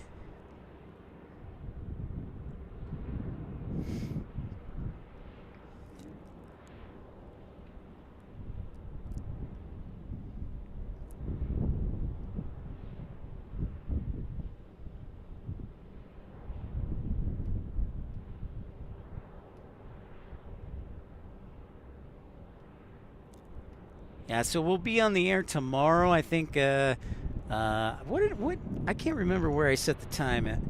By the way, I was doing my impression of American Airlines today by moving the time back. Except I didn't cancel the broadcast. I was doing my American Airlines impersonation from yesterday. So, thank you so much for everybody tuning in, liking, being part of the action. Yeah, so I show 11:45. 11:45 tomorrow, and I think that should hold. The Aviation 2123, they are a little bit of everything back there. So this building here, if you can see the blue garage on it, door, it's called, we nicknamed it Big Blue, and it is Mitsubishi Heavy Industries facility. The CRJs there are... Well, let's see. How many different airlines? I know there were a couple of Air France hops there. There were a couple of Air Canada CRJ 900s that flew in about a month ago. Of course, American Delta and United Express in there. I even saw a couple of CRJ 900s from Garuda, Indonesia. So a lot of what they do there is storage, but they also do repairs. But yes, there's a lot of storage. Those are like a ton of mostly CRJ 200s over there. That's right, Matt, man. American's still my favorite airline. I just didn't work out well. Which there's your F-16s, Uncle Plane Guy. We like the first half hour we had like 12 to 15 take off. Uncle Plane Guy keeping an eye on that shorts, which we've been keeping an eye on, which is pretty dope.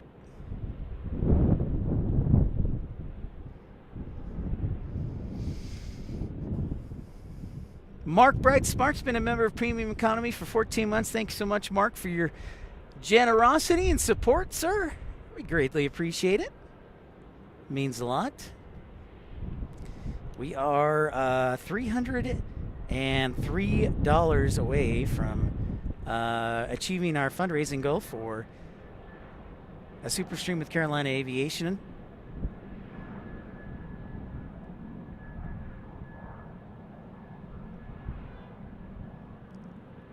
There you can see some F-16s popping wheelies. So yeah, where is that short? Let's check it out. Let us check it out.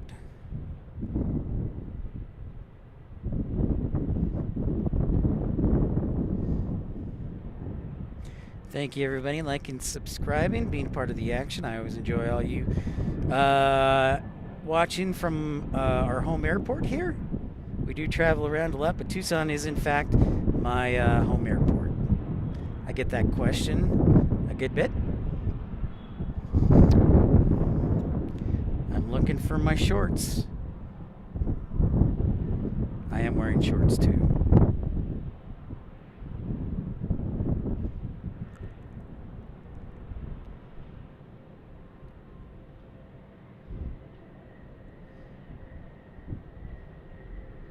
All right, so our shorts is over Oro Valley right now. And it's like 8 to 10 minutes out. Yes, eventually they will get me to Honolulu. Mattman asking a good question. What does everybody think of Delta's order of the 787s overdue? Yes, I would also argue that I was kind of surprised that they went with the Dash 10s. I thought they would do maybe like Dash 8s or Dash 9s, considering how old the 757s are and how old the 767s are getting. So I thought they would have opted for like the Dash 8s or Dash 9s, but regardless, a great addition. It'll be interesting to see what people think of the Airbus versus Delta or Boeing connection.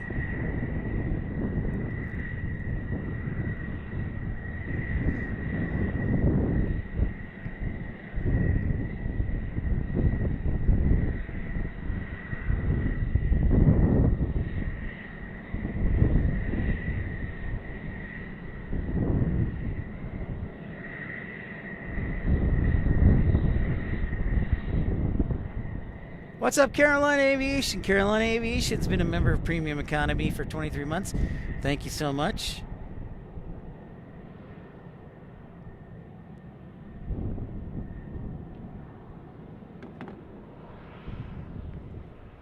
Madman says Air Canada takes delivery of their first 787-10 this year. United ordered another 56 787-10s. Almost 2 years for Carolina Aviation. He is the man, and the man with the plan.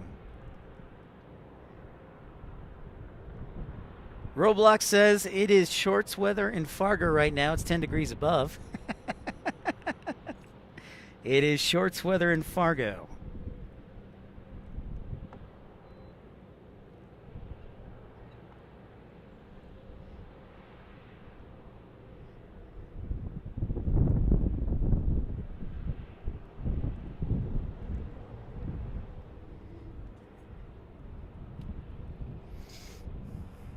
Prop whisperer Barbara Sterling. Hope she's well in Myrtle Beach. I saw some, I think Breeze is going to be doing some charter flights later in February. So hopefully we can catch them. It's kind of a quiet month for what we call PPR, prior permission requests, for interesting aircraft.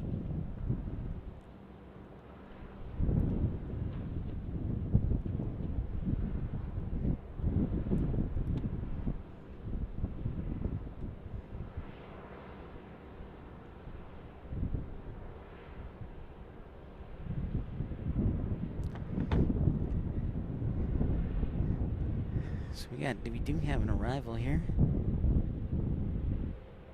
Uncle Plane Guy says it's a Mooney. Mike Perdomo, what's up, Mike? How's it doing? Glad to hear your mom's doing well after her surgery. She's up and walking. Unfortunately, this Friday will be my last day. My mom has to stay. We'll be flying back home. Well, I'm glad to hear she's doing well, Mike. I appreciate you sending me that message, and our thoughts were with you. Glad to hear the surgery was successful. That's awesome. Love hearing that. Good news is wonderful. No, this is not a Mooney. This is a private jet. I think it's a Flex Jet Embraer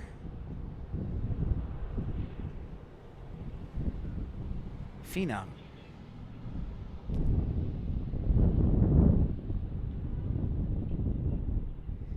I know, Roblox, Seahawks and Patriots going to the Super Bowl. That basically means that the entire state of Massachusetts and Washington will be watching the Super Bowl. Probably the lowest rated Super Bowl ever. David G says, what do you think about Southwest's new seating options? Well, that's funny you mentioned that, David G. I tentatively have a flight booked with the new seating options to Portland in a couple weeks. That's contingent, on the weather, and I got a new battery here. Stand by. Standing by.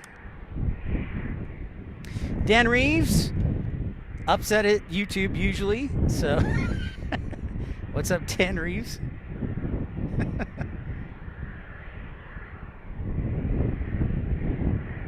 Yeah, so that's interesting, David G. If we do go to Portland, I will try the option, see what it's like.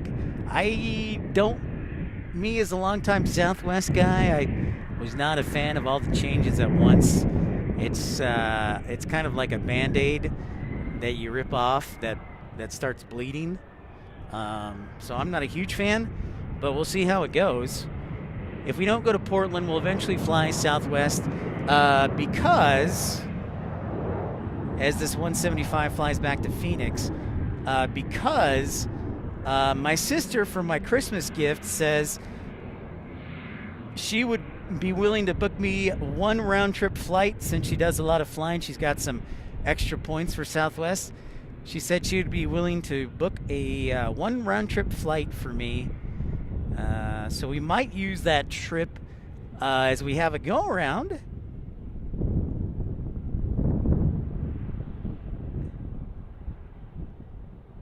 Private jet. Orange Cone Vlog, can you feel Red Baron? What is up, Orange Cone Vlog?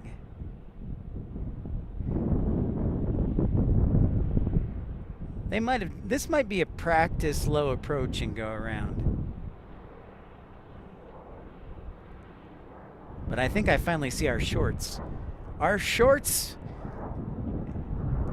Yes, I do believe that is the shorts.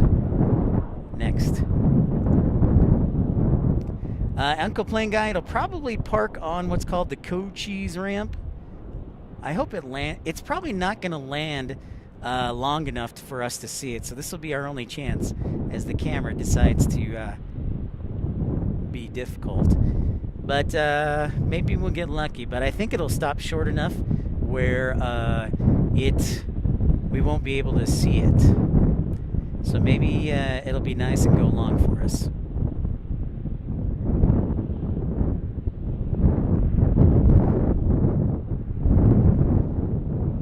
Is that, or is that a Twin Otter?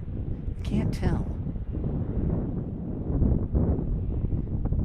I haven't looked at flight radar, so.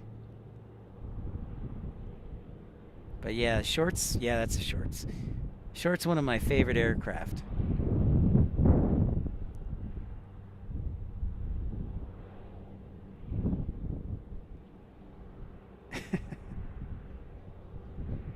Staying warm, Orange Cone. Andrew, what's going on? Andrew asked, do the newly minted pilots still come out and do their pattern work on Saturday mornings? I used to do that all the time, and the pattern was pumping. A lot of them do. Obviously, with Tucson, a lot of them, Ryan Airfield, Andrew, is super busy Saturday morning with all the action. No, this shorts actually flew from Provo, Utah, Andrew. In this particular instance, part of the U.S. Forest Service. S. Sheezy says 62 degrees. That's cold for Tucson, but that's just right for the Pipster. But you're right. With the wind, it is a little chilly, S. Sheezy.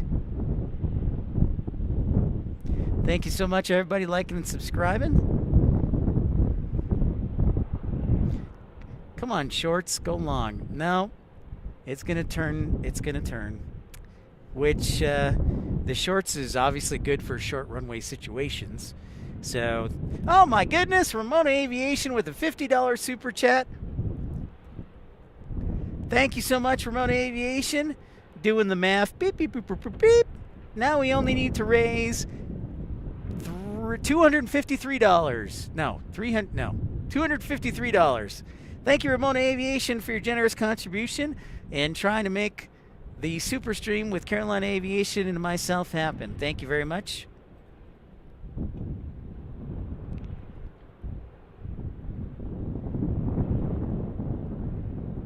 Sheezy asks, why don't they move park aircraft to Goodyear? I don't know that Goodyear's got a whole lot of space, or maybe they do. They just choose to keep a lot of the park aircraft, especially the CRJs here. Thank you very much, Ramona Aviation, the Queen of Wilmington, with the $50 super chat, making the RDU Carolina Aviation Pip Hastings super stream a reality. Thank you very much. SGZ, I broadcast from here because of the F-16s, and you never know what you'll get here. I know it's not the busiest airport in the world, but yes, there are several aircraft that park here overnight or are called RONs, remain overnight, because a lot of them are at an outstation like Tucson instead of a hub. So yes, good question.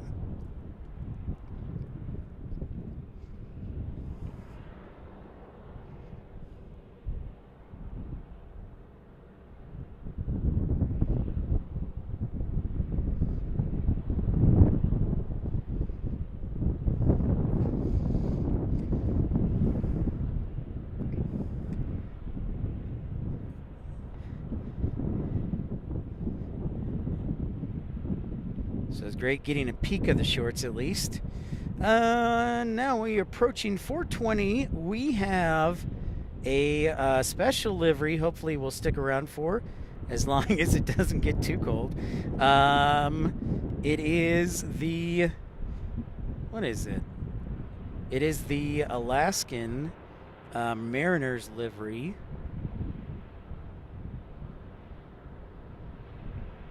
And it is, where is it? Yep, it shows 5:36, so about an hour and 15 minutes away. We'll see if it can make up any more time. And then we have Delta arriving in the next 30 minutes on an E-175. And yeah, so we'll wait for the Mariners. Hey, Mark, we'll see you on the next stream. Thanks so much. We'll be on tomorrow. Appreciate you, man. And thank you so much for your support, Mark. Good night. Okay, so we've got a little bit of time, a little downtime, so I want to explain what happened yesterday and talk about what you can do as a traveler to not be stuck in a situation like that. So, yesterday we were supposed to be in Hawaii. Unfortunately, my flight got canceled. So here's what happened. I flew from Tucson to Phoenix and had just enough time to make my connecting flight. But as soon as I got off the aircraft in Phoenix, I saw that my flight had delayed. When I got to the gate, they said they were missing 2 flight attendants. Wait, I hear a takeoff. Stand by. I think it's F-16s. It is. Oh my goodness.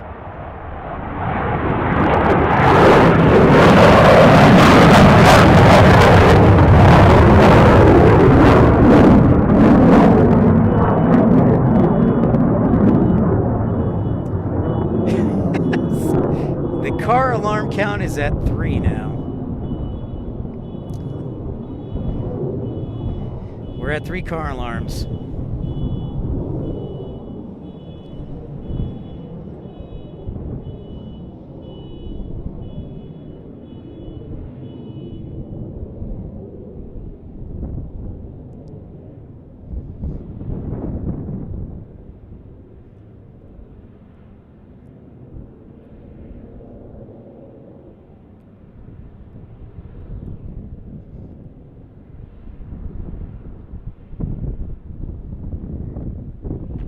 All right. So back to the Hawaii debacle. So there were 2 flight attendants missing on a Dreamliner. Couple things to remember. Phoenix does not have a lot of Dreamliner flights. In fact, Phoenix only has 1 American Dreamliner flight every day, and it's the flight to Honolulu. So what happens? Flight attendants have to be rated with certain aircraft, right?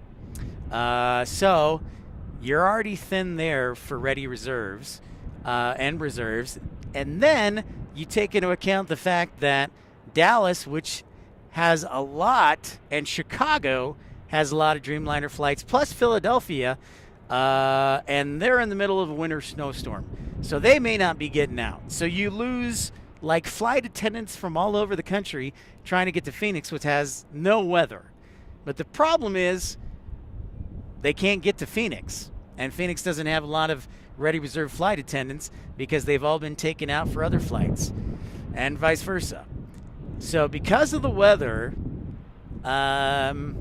you're left. I'm now at the 90-minute mark with no flight attendant, with missing 2 flight attendants. And about the 90-minute mark, I'm like, I don't think this flight's going to take off because if they haven't found flight attendants within 90 minutes, there's no way that it's going to happen. So at about the 3-hour mark from our scheduled departure time, our flight was canceled. Now, a couple of important things to learn about this. One, you need to have a backup plan when you're dealing with weather. I don't care if it's sunny and 70 in Phoenix. If you fly a hub airline, you need to think fourth dimensionally, like, okay, is my flight attendant coming from somewhere else? And those type of things. Because it happens. So you need to think fourth dimensionally, because in a hub situation like an airline like Delta, United, American, if there's a bad hub, it creates a domino chain from throughout the country. And because flight attendants... Oh, wait, what? Hey, I didn't say you could take off.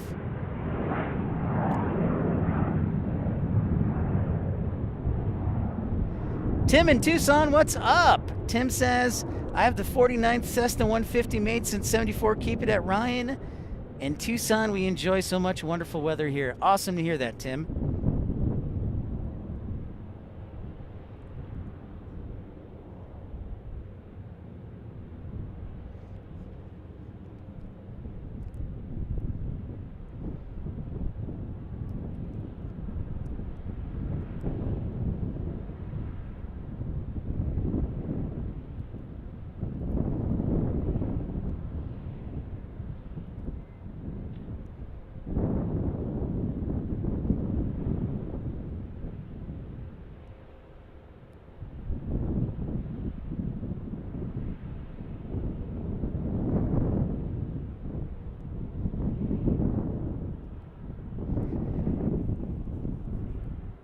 So,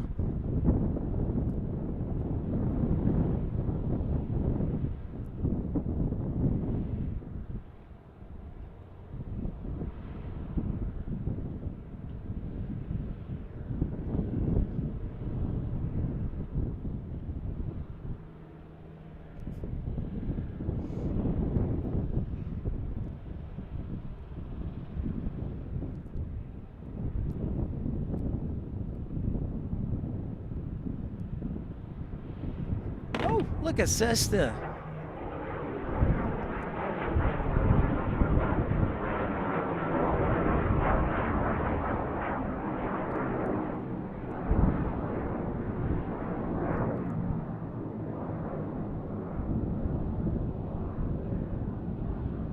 Well, that's cheesy. It's not ever busy.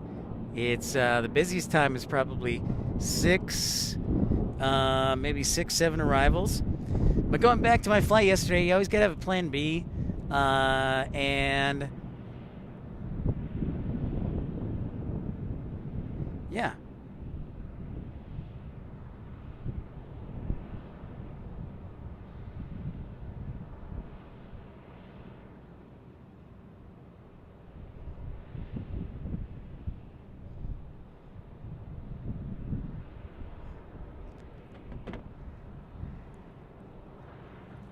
It is a little windy, Tim. A little breezy. If it were a little bit lighter, the weather would be perfect. I haven't sweated at all.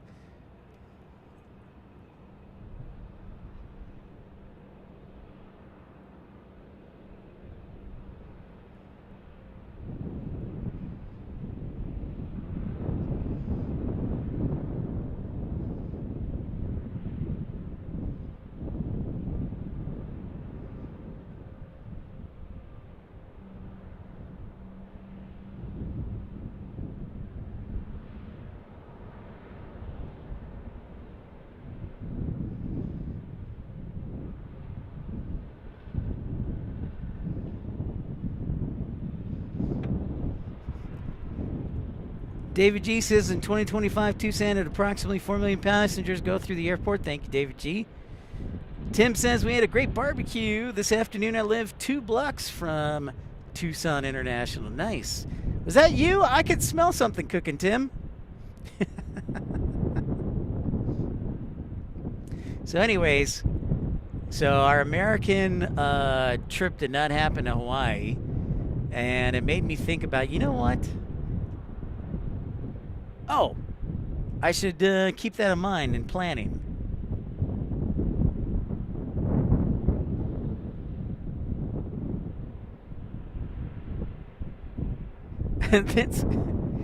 Steaks. Steak sounds wonderful. Andrew says if you ever catch the Delta flight to Atlanta in a C series, some call it a 220. It's a real treat as a passenger. I love that airplane. Andrew, that's probably my favorite plane. That and the Dreamliner.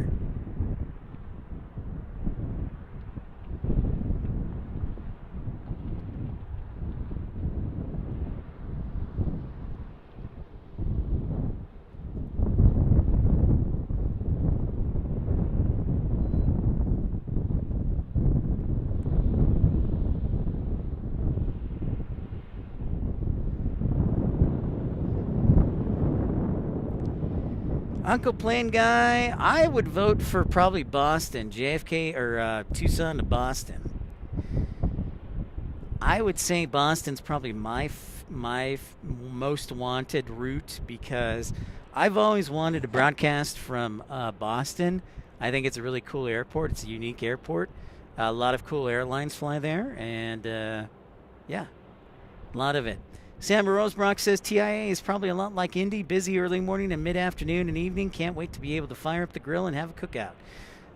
Tim, second floor on the garage.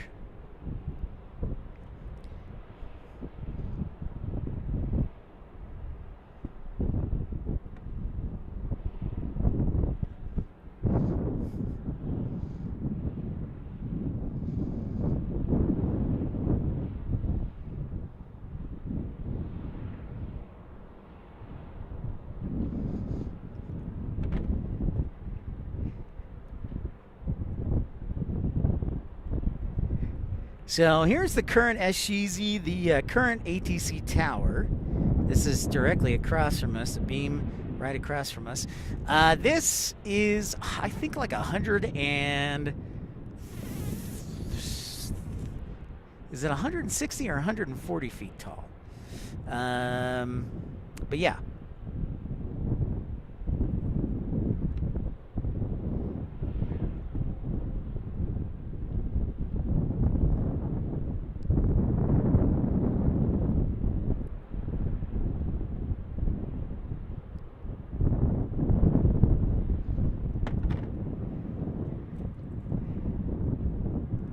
Tucson is expanding. It will be expanding as Sheezy, but the new terminal won't be done probably for like, I don't know, 10 years. They're working on adding a second runway, so it is under construction. They've made a lot of improvements to the infrastructure. They redid the north part of the taxiway system. They added a new taxiway, and then they're adding another new taxiway along with the runway here at Tucson International Airport. What's up, Southpaw?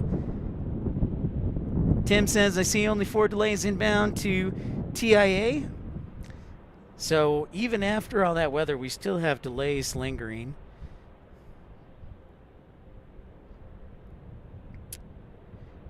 So that M2 has been doing test runs. That makes sense.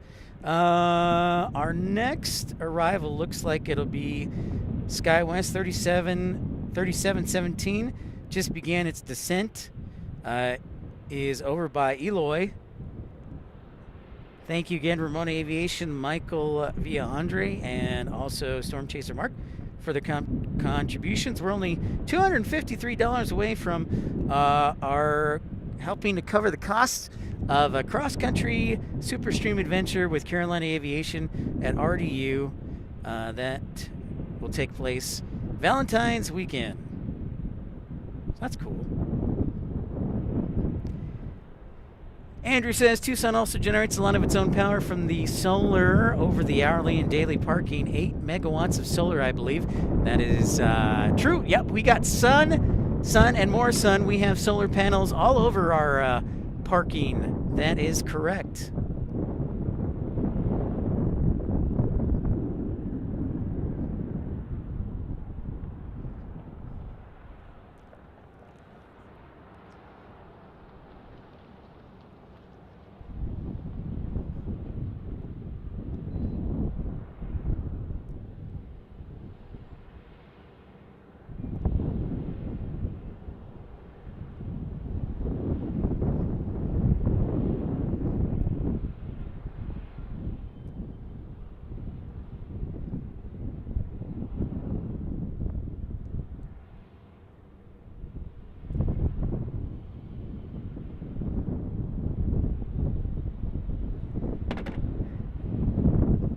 Right on, Radelaide. Thanks so much.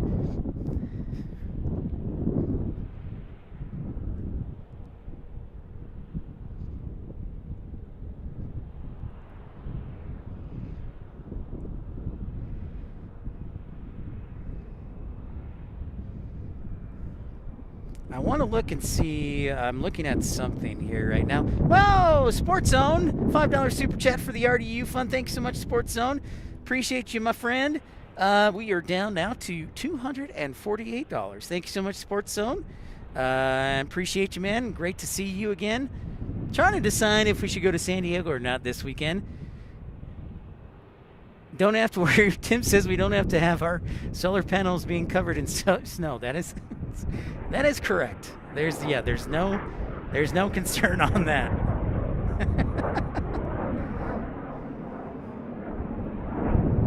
Tim, you're spot on.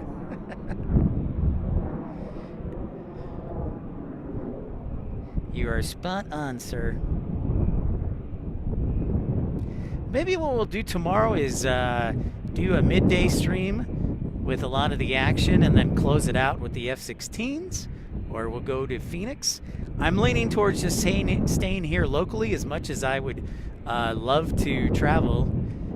We might do that this upcoming weekend, but we'll see.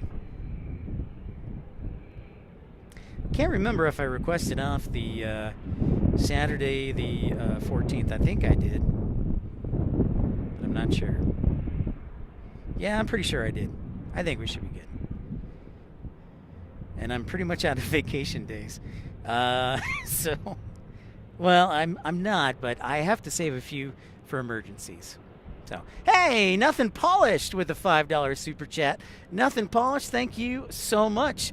Down to $243. Thank you so much, Nothing Polished, for helping us towards our goal of going cross country with Carolina Aviation. Well, actually, I'm doing all the hard work. So he's just broadcasting. But thank you.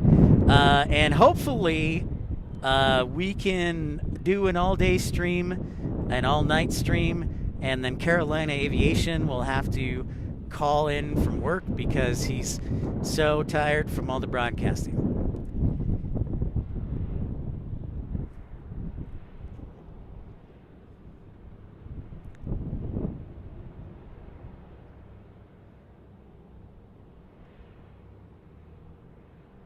I am looking to see, by the way.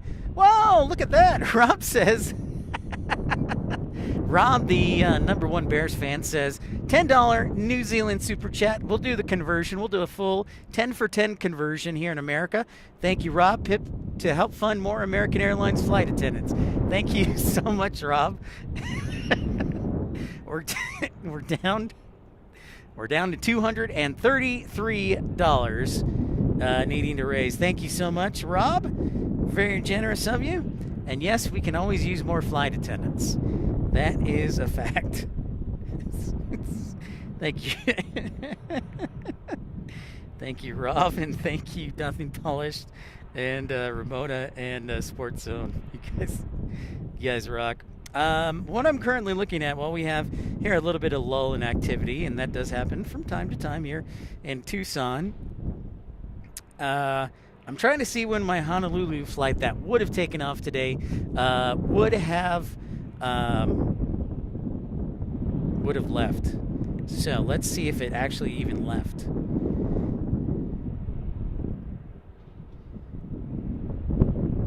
Thank you, everybody, for liking and subscribing, being part of the action.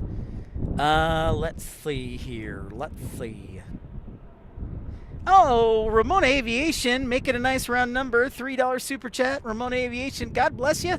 You're the best. We're down to $230 to make it a round even number. And unfortunately, Ramona, we will not be able to buy the 747 in Kansas City. But thank you so much. No, we'll still try and buy it. Thank you, Ramona Aviation. We appreciate you. I appreciate you greatly. And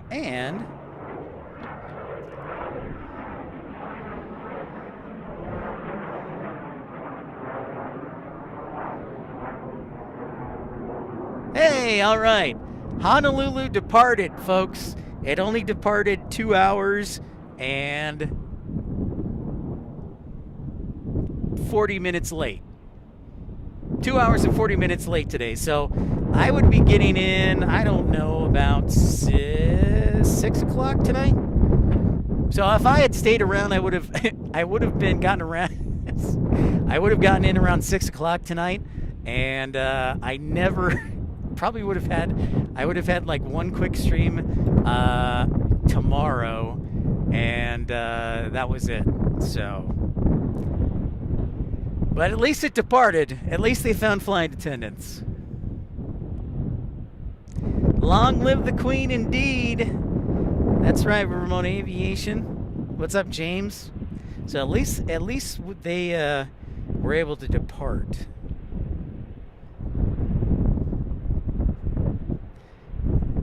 But yep, I was not surprised to see that at all.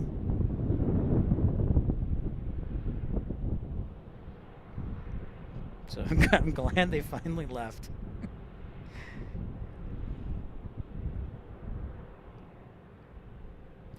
And especially when you're dealing with an airline as big as American Airlines, nothing happens quick, because you've got like basically 100,000 employees, and you're trying to figure out a bunch of things. And SkyWest, David G says, is landing, so I guess I shouldn't be too distracted.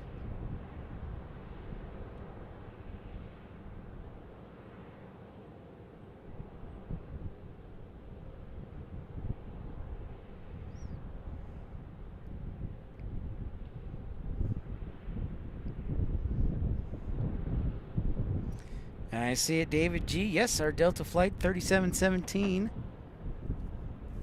Man, it is, yeah, it's starting to get a little chill.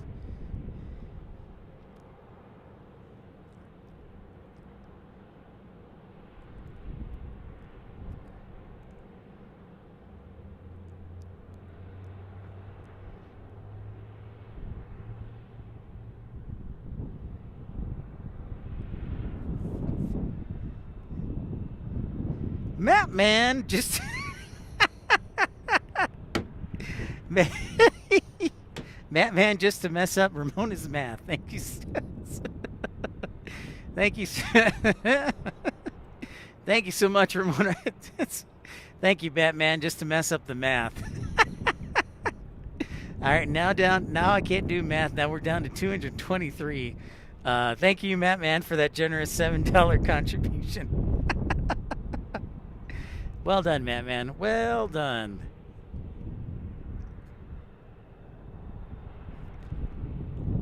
Yeah, I haven't seen. I see flat Sky West on radar.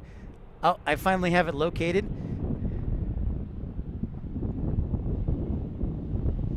Thank you so much, man. Thank you guys. You rock.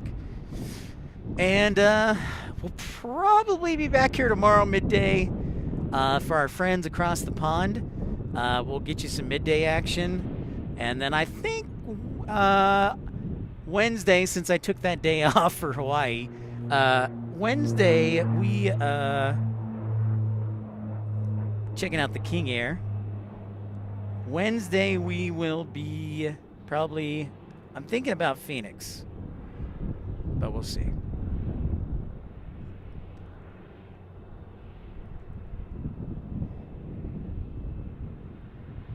No, we're actually down to, I'll do the math. I'll do a double check on the math, Radelaide, but we're down to 223. If I did the math correctly. But I'll look back at the, I'll do the math, and good question, though.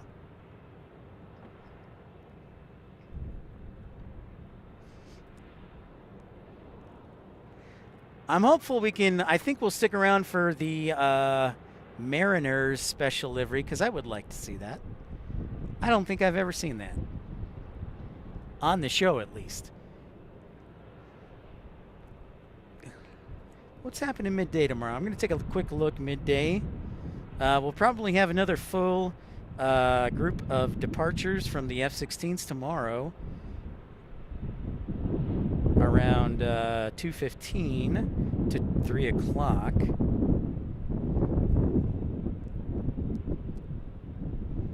Has Alaska made up any time? That is the question.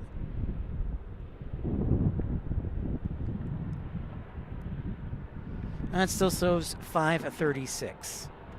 Oh, hit my elbow there. I injured my weenus just now.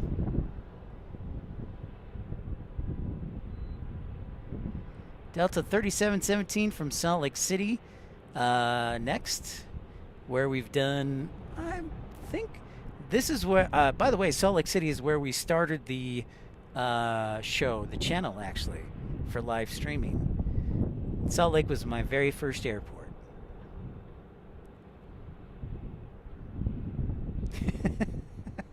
Man, it's messed the whole thing up.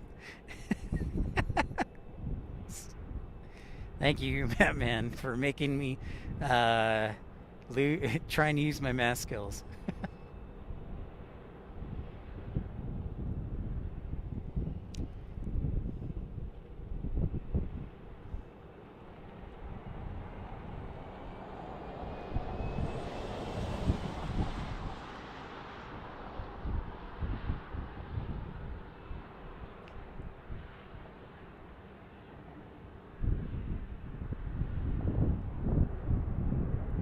There it is.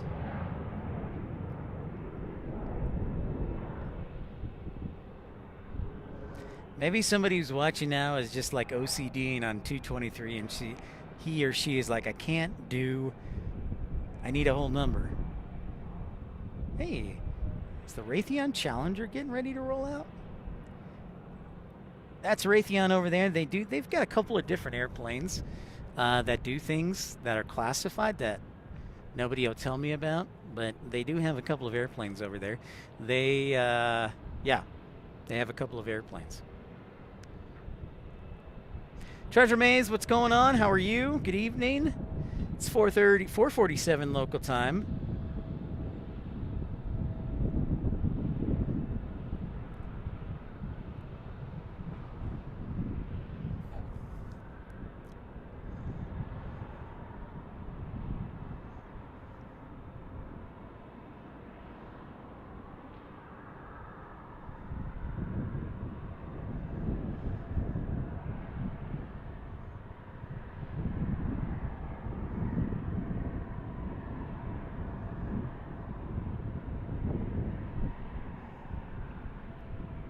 This week, if you're a local spawner, this week is night flying for the F-16s, the Air National Guard. So that is why we're broadcasting a little later in the afternoon. And I was going to check the arrivals for tomorrow in Tucson. Yeah, so kind of makes sense. There. Pretty balanced.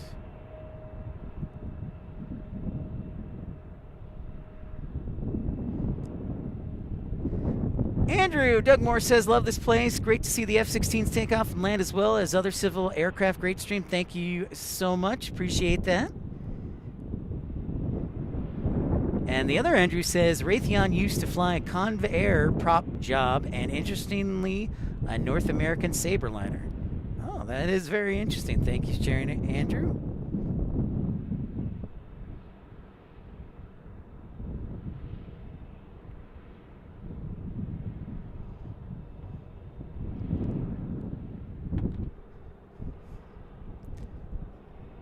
Sun, I think, is getting a little bit later, so we should be able to get that Mariners broadcast going.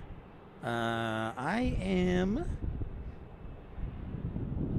grateful for each one of you joining us. Episode 395 here of Pip's Plane Spotting Live. Don't forget to like and subscribe. I want to remind you that, I think we're going to be on the road this weekend, if anything. Portland right now is a 50-50. I have a flight booked to Portland. But it's going to be contingent on the weather and also if I get enough grocery shopping done next week. Because the following week, we're going to be, if we can meet our fundraising goal, we're only $223 away. We're going to be flying to North Carolina, should the weather be good enough. Yeah, so cross your fingers, say your prayers that there won't be any more massive ice storms that week, Valentine's week. Sure would appreciate it. Gene Michael, how's it going? Welcome.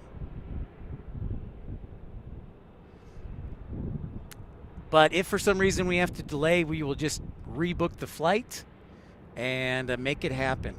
Because, I just realized that if I fly out to RDU, I could go check out my old hometown of Greensboro, North Carolina, and see how the Boom Overture factory is doing. Of course, Boom constructing the supersonic commercial jet, the Overture, that United and American Airlines, along with Japan Airlines, have expressed interest in purchasing, an intent to order. So that's interesting. Very interesting. David G says, Mariners livery due to land at 5:34. Thank you, David. Or is it Jean-Michel? Is it Jean-Michael or Jean-Michel? That is the question, because they could be French, and then I could say merci beaucoup, and then très bien. Bonjour.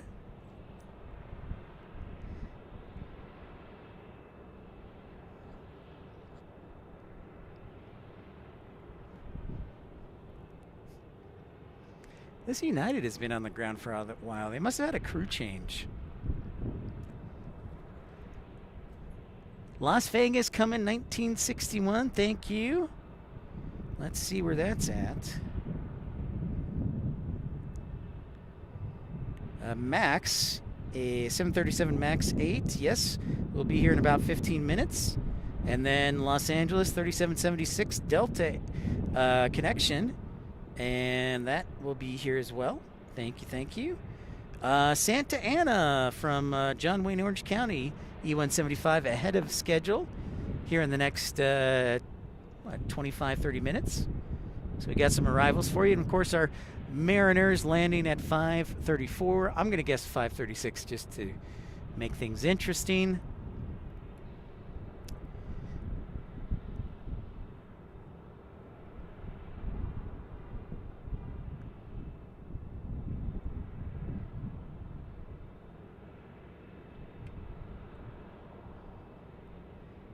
Yeah, I sure hope an ice storm doesn't derail us.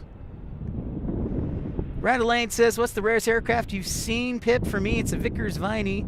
For me, I would say probably... Oh, boy, that's a good question. Radelaine, that is a good question. I'm going to go with, you know what? I'm going to go with the Antonov. I'll say the Antonov. Because I don't think I've ever had it on the live stream. I've had it at work, but I've never had it on the live stream. So the Antonov, when it landed here, is extremely rare for me. That or the shorts. I had waited. So here's the thing on the shorts. Give me 1 second. I'm grabbing my jacket.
Okay, 64 Lobos, thanks for joining Premium Economy.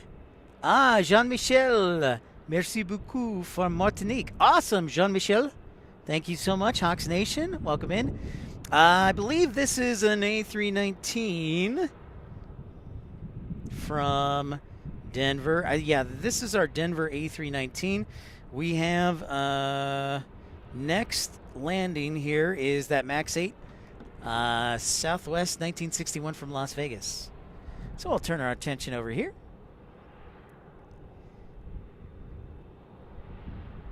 Guess you can kind of see the light in the distance. We'll wait till it gets on the other side of the right lightning rod.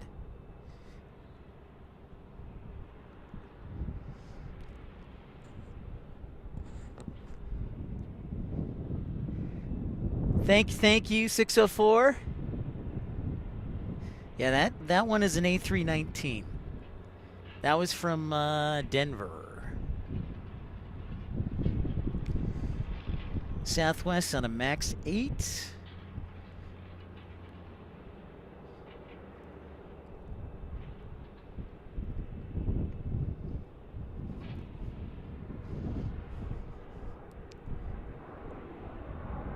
Come on, where are you, Southwest? There you are. Yeah, you can see it in the distance. In the upper right-hand corner, that 737 MAX 8 landing. 160 legs. Thank you for the awesome support indeed. Thank you, everybody, on a busy Monday. Appreciate all of you and your generous contributions, no less. Happy to have you on the board. Matthew Breckshot says, I went plane spotting in Phoenix this past Saturday. It was a blast. Caught two KC-46 Pegasuses, or Pegasi. What do you say, Pegasi? Pegasuses? KC-46s arriving. I have not seen one of those land or take off. I've seen them. Of course, we saw them last week when we were up at Payne Field, Boeing land. But I have not seen one landing or taking off ever. So there's a rare aircraft I've never seen. But the shorts, going back to rare aircraft, Radelaide asked me about, I honestly would say probably the shorts, because I had been trying to find a shorts forever. And I didn't find it until one flew into Tucson, probably, I think it was September, August or September. And that was the first time I had ever seen a shorts. So either the Antonov or the shorts 360.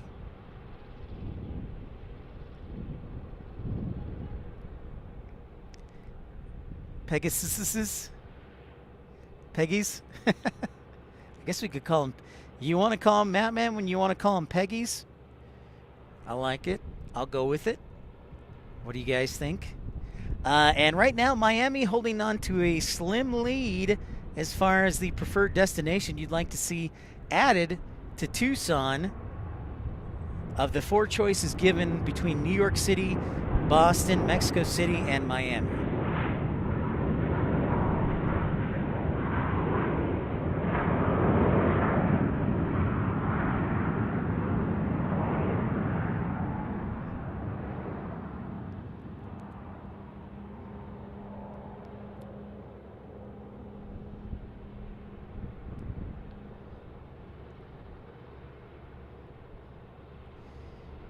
David G says you won't see the KC 146s replace the 135s at the A&G base at Sky Harbor for years. That doesn't surprise me at all. Next arrival behind us is SkyWest 3471 landing from Santa Ana on Alaska E175.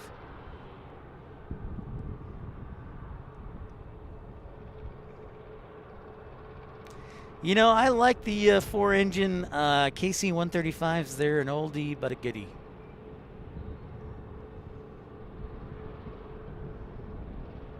And they do a good job of maintaining them. So this is an E-175 Alaska Airlines.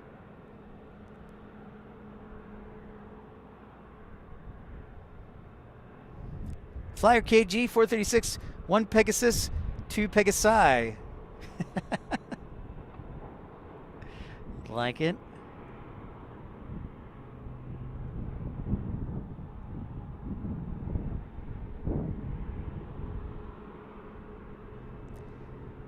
Madman says he misses the Poseidons at Dallas Love Field. Dan Reeves says the Antonov 225 is my rare spot, closely followed by the Shinmawa US-2 flying boat. That's a good catch, the 225. I never was fortunate enough to see that. I had gotten into plane spotting way too late, unfortunately. So I never was lucky enough to see that. So hopefully the rebuild will actually happen and we'll get to see it again.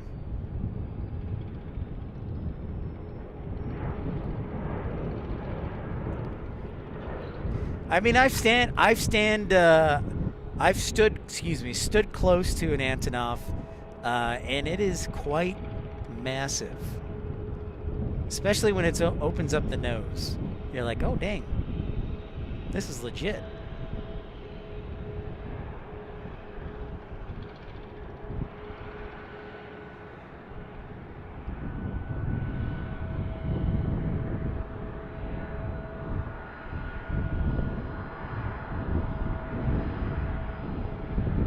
Oh, look at that. It's Jane. What's up, Jane? How are you down there in Green Valley?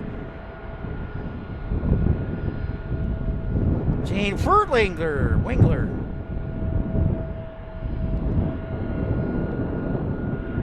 Welcome, welcome, Jane. Good to see you. I'm doing well. It's a little cool today, Jane. If the wind weren't blowing, it'd be ideal plane spotting weather. It's still a pretty nice day today. Marco, what's going on? Thanks everybody for liking and subscribing. David G says, when I was in the Air Force, I was assigned to do some Air Force One details and got to see Air Force One up close. Awesome, David G. Now the question is, David G, was it the 747, the VC, or the old 707? That's the real question.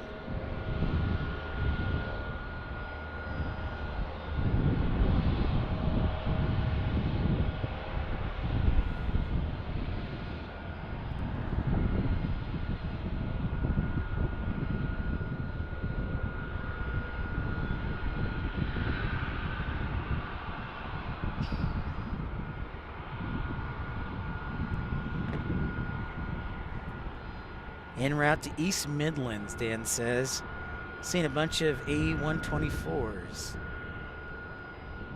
Oh, both, David G says, the VC and the 707 version. That's pretty rad, David G.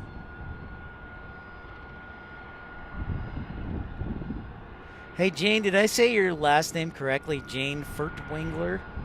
Or is it Wangler? Wangler or Wangler?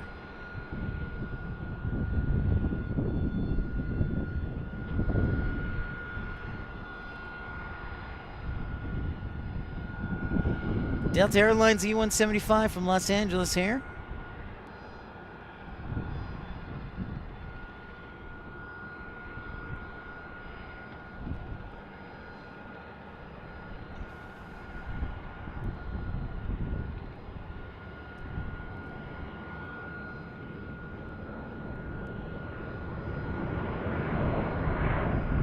Rob up late, or good morning from Manchester, up early in the morning. Rob, thank you so much for tuning in. Yeah, Jane, it was a long day. It was a tough one, but you know, it's okay. It happens. Oh, dang, Mattman coming up with the trump card says the Russian Ilyushin 62s, that Lot and Aeroflot used to fly to Chicago O'Hare in the 70s. Wow, that is pretty rare, Mattman. That's pretty awesome. I'm not gonna lie.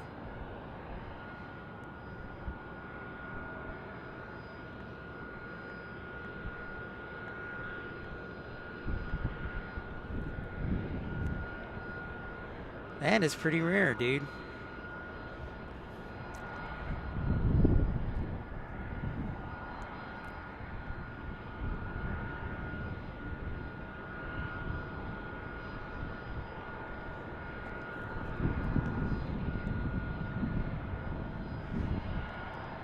Pratt J1, to answer earlier question, why fly Phoenix to Tucson? The answer is speeding down I-10, anything 110 miles an hour might get noticed.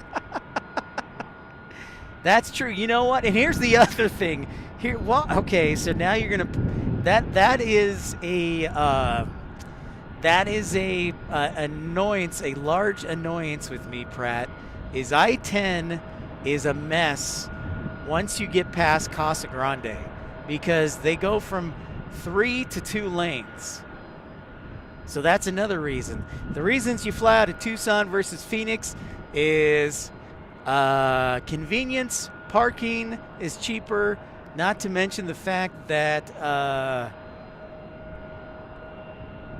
the drive, this money spent in gas, the security lines. So those are just a few of the reasons to fly Tucson instead of Phoenix. And yes, if you go more than 110, you might get pulled over by Frank, Deputy Frank. Hi, I'm Deputy Frank Slope of the Pinal County Traffic Office, or Pinal County Sheriff's Office Traffic Unit.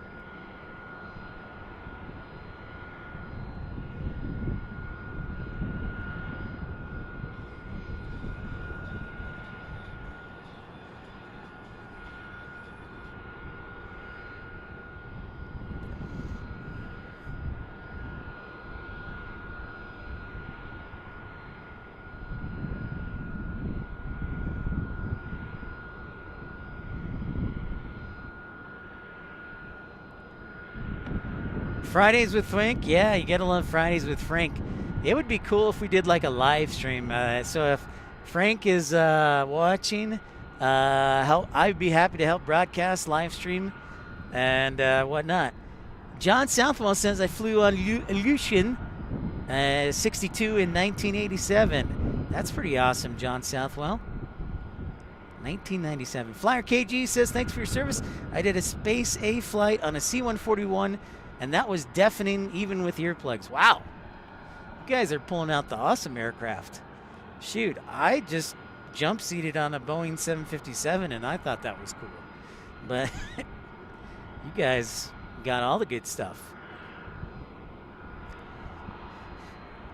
Right now, I'm going to look at the poll question. Miami holding on 32%, 125 votes. Mexico City next with 25%, New York City 23%, and Boston with 20%.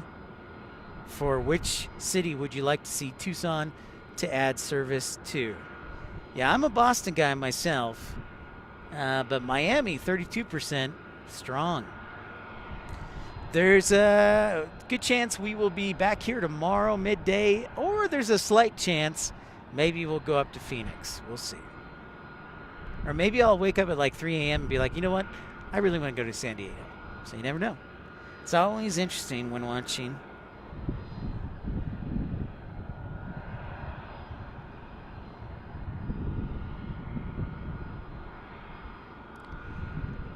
Our Alaska is now at 5:38. Our Mariner special livery. Let's go, Alaska. Speed up, man. Speed up.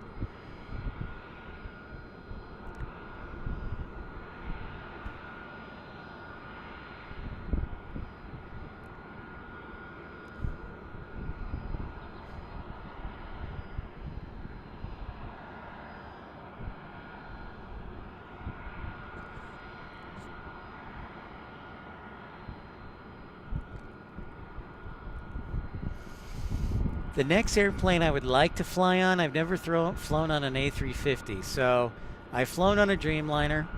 The next one is an A350. If I had a choice between the 747 and the A380, I probably would say the 747.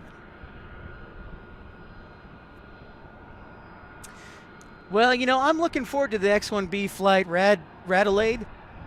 I'm a big fan of Boom. I think supersonic travel would be a great addition to aviation.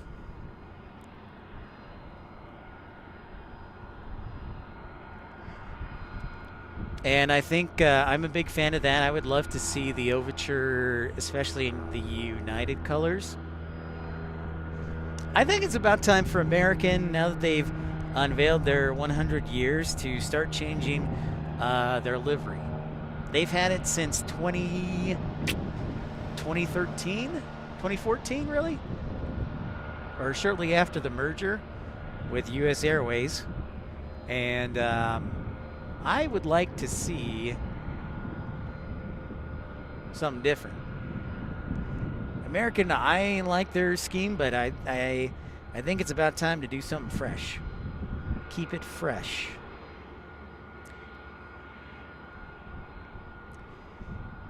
If you are a plane spawner here in Tucson, let me give you a little heads up.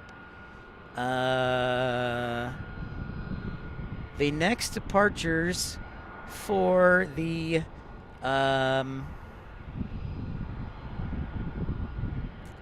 F-16s are going to be around 6:30 tonight. 6:30.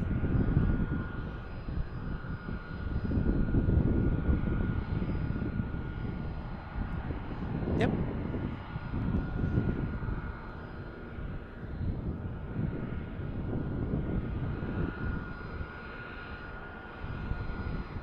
David G says the Waste Management Open is on February 5th through the 8th. Should bring some private jets. See, now, David G, you bring up a good point. That's why that was the other reason I wasn't sure if I was going to Portland that week, is I have the flight booked to Portland, and then when I looked, I'm like, oh yeah, the Waste Management Open. So if we can figure out a way, we might stay here and just like go up to Scottsdale. So we will see. No, well, you know, Robert Brunn, I'm sure the Concorde developers did, but I think that Boom is on the right track. The question is, can they develop their own engines? That's the real question. Because Rolls-Royce said no. I think General Electric is like, I don't know. So that is the real question. This M2's been doing a lot of touch and goes, testing out this citation.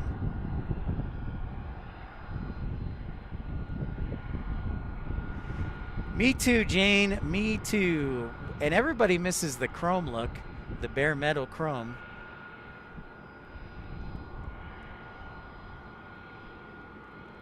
Man, I am kind of surprised American hasn't joined the 787-10 Club. I said to you, by the way, a while back, I was surprised that American didn't jump on the A220 board either. Jump on the A220 like Delta did, especially when they had the MD-80s. So, what do I know? I'm just a dude with a camera, but I know that they had, obviously the Breeze had some hiccups, but I'm a big fan of the A220. Southpaw asked the number one question I get, honestly, is what is the camera I use? It is the Canon XA70. It's a pretty good camera, not too expensive. It's got a nice 1-inch sensor, run you about $2,500 brand new. Uncle Plain Guy says we've got a couple of goshawks taking off. I'd like to see the shorts take off. So we'll keep an eye out for those goshawks that were stopping by, probably for fuel, as a lot of military aircraft do, and per diem. So they're holding short of runway 12, and we will check it out shortly.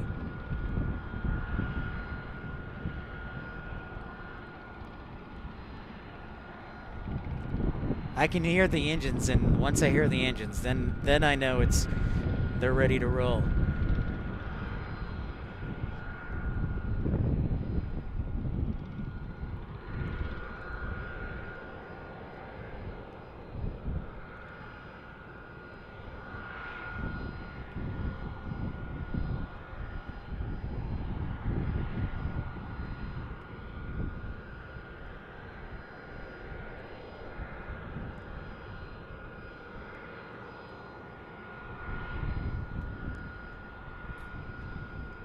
So thank you everybody for liking and subscribing, joining in as we get close to sunset here in Tucson, Valley of the Sun. I guess that's Phoenix, but this stuff counts.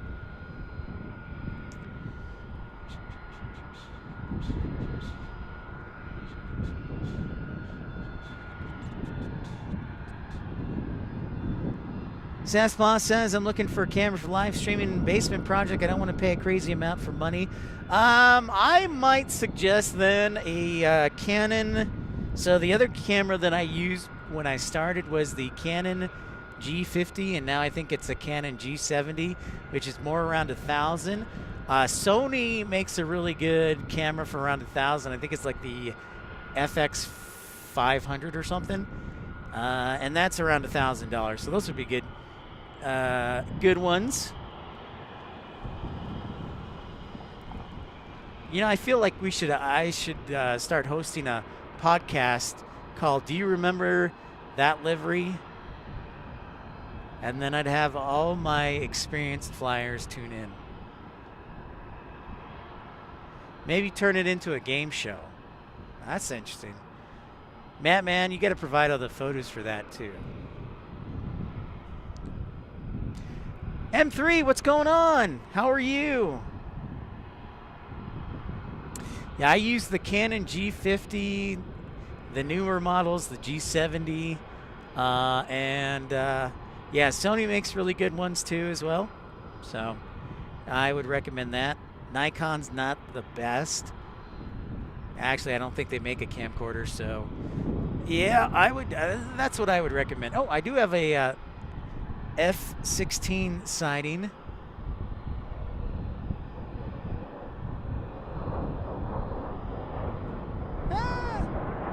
Just fly right around me.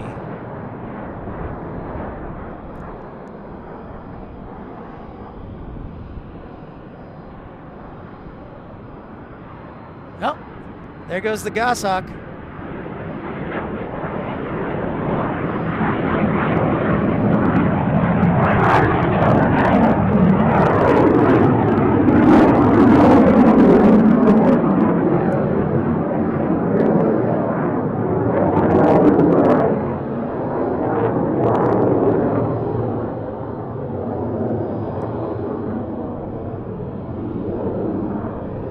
So there's one of the two we saw.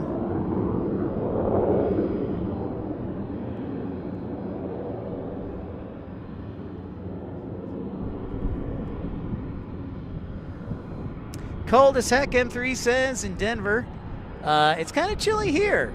And I say that in relativeness to Tucson, usually. So it's in the low 60s with a nice little breeze. And there's our United pushing back. Jane says I can help you with the old liveries of the airlines. Jane, do you have a bunch of old photos of liveries?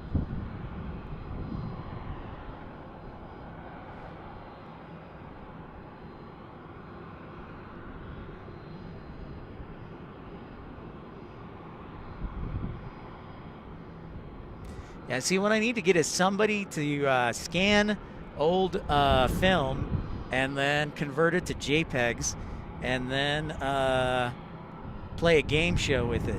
Name that livery.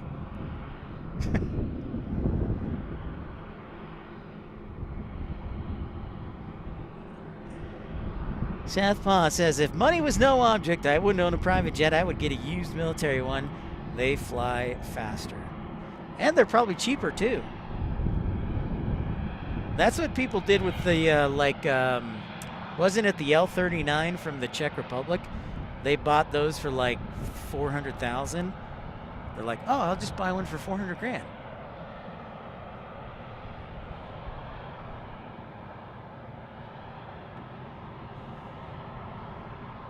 Got one more Goshawk, and I think we are about 20 minutes from the Mariner Special Livery. Phoenix to Tucson is on final on an E-175. Food Lion and Winn-Dixie had planes. Really? How about that? Make sure you get rid of that tow bar properly. Disconnect properly, I should say.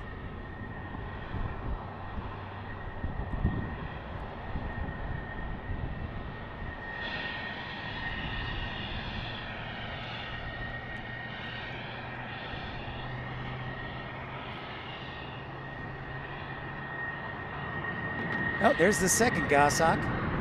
Perfect.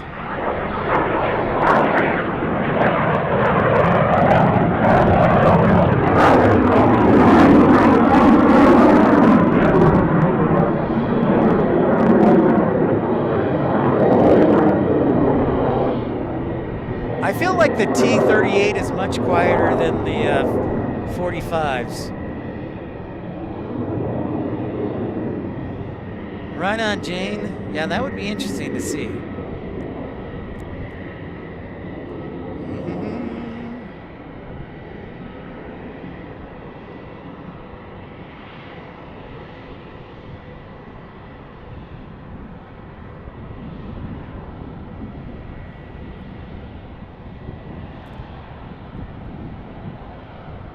Well, Southpaw, sounds like you're on a mission, sir. You need to make a phone call. Where's NBC Punk 16? He could tell us.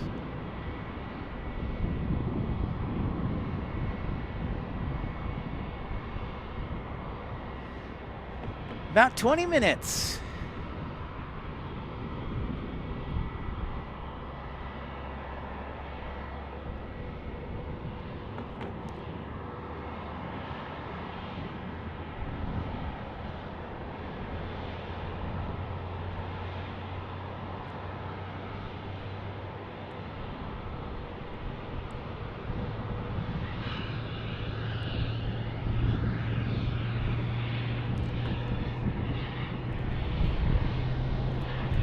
T-38s are definitely louder, 2 afterburning engines compared to a single non-afterburner, Dan Reeve says.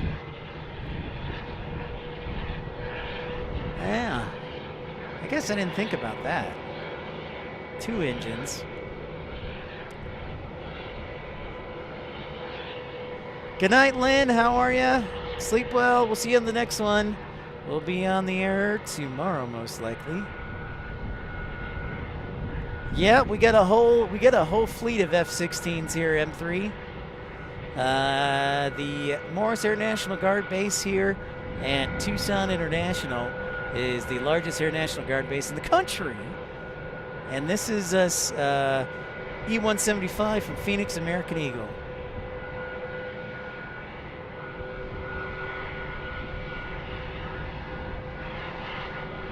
John Southwell says, watch Canada. They'll be retiring about 140 F-18s over the next few years. Maybe see where they go in Arizona vineyards and buy one. It's not a bad suggestion, John.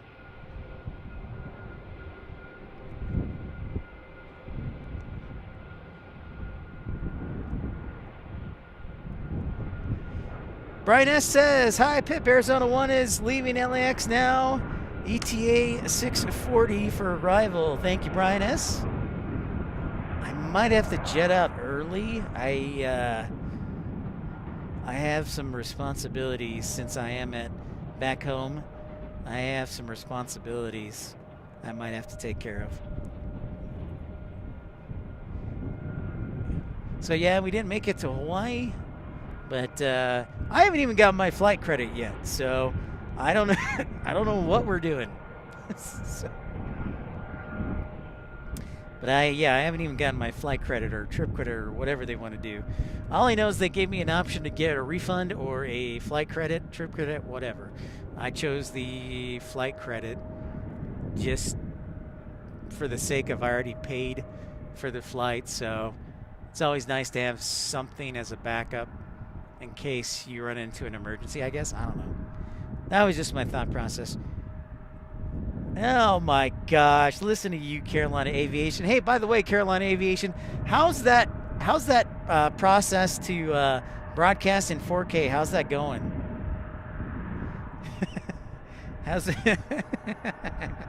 How's that process? Are you using a computer from 2012? How's that going for you?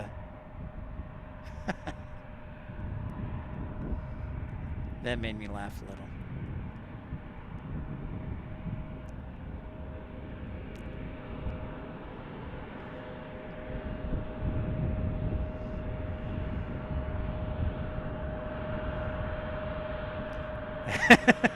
Not well. Okay, good call. John Southwell, I was told that I can't speak to military boneyards, but I was told that you could probably pick up the used CRJ over there in our Mitsubishi heavy industry graveyard for like $500,000. You'd probably need to buy engines, but you could probably pick one up for $500,000. So that's not a big, yeah, some of those CRJs right there, you could pick up for maybe $500,000. Oh, well, I could have told you that. Golly, Carolina Aviation, come on, man.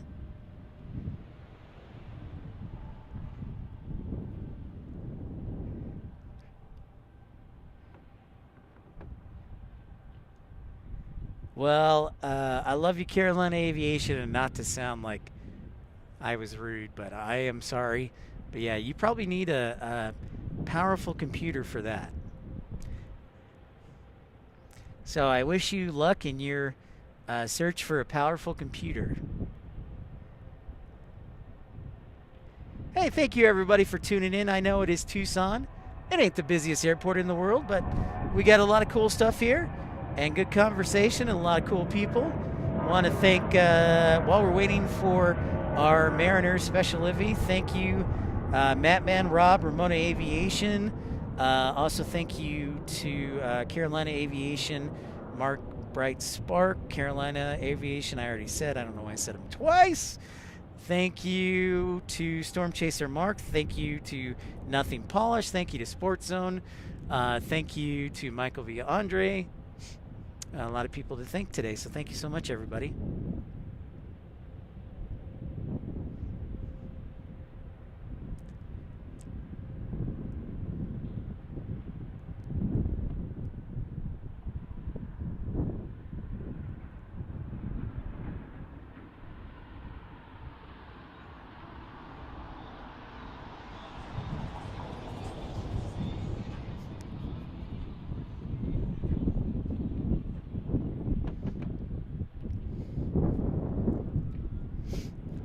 Cool, friendly bunch. Emphasis on cool today, because, man, it's kind of chilly today. For Tucson, again.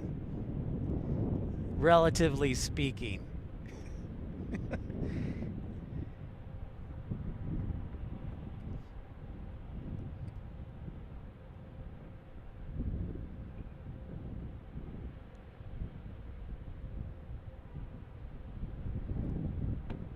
Dragonfly Drones 213, what's up, man? I like your channel. Mike from OC Jet View. Well, thanks so much, Mike.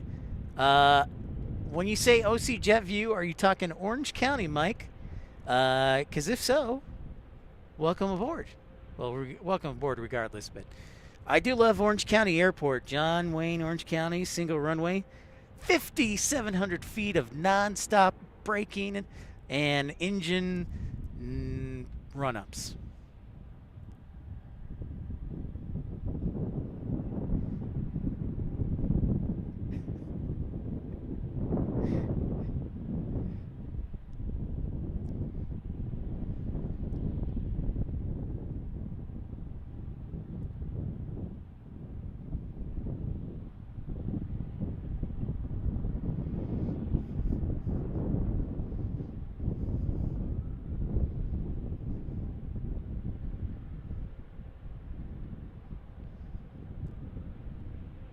Ah, very nice. Dragonfly drones. Very cool. Love it, man.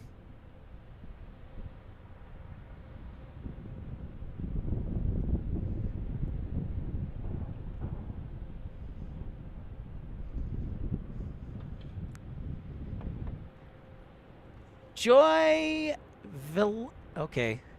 Joy Valerian. Sorry, Joy, mispronouncing, but welcome, Joy. You know, they they have one restroom, I think, Storm Chaser Mark. Joy, I apologize. I don't want to butcher your last name there. So thank you, Joy, for subscribing.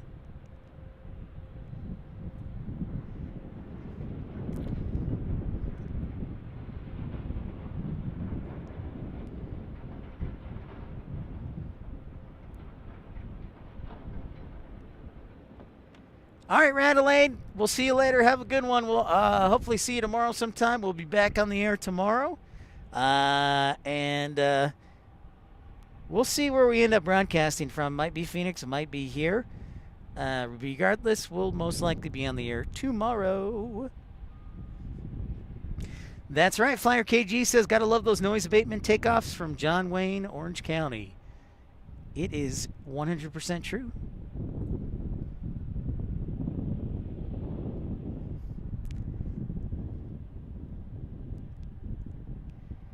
Joyvel. Okay, Joyvel, thank you so much. Thank you, Joyvel. Love it. No worries, Jane. I no worries. We're grateful to have you aboard. Oh, here comes the Mariners livery. Our special livery of the day. Lovely. The Mariners Moose livery. First time I've had the opportunity to see this on a live stream. I've seen it taxiing by, but never in person. So this is kind of cool.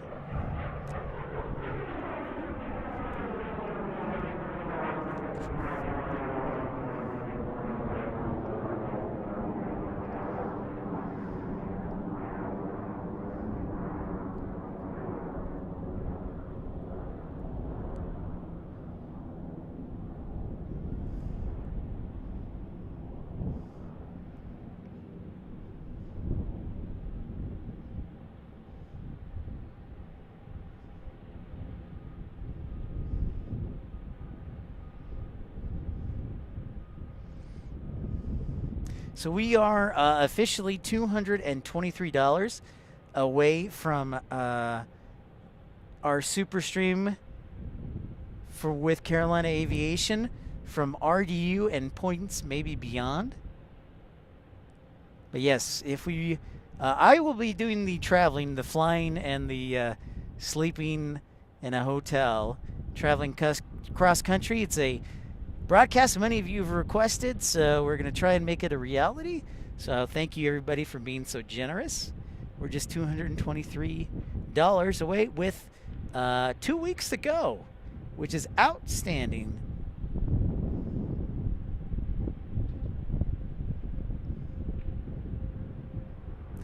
Ah, there it be. The Mariners Moose livery. Very nice.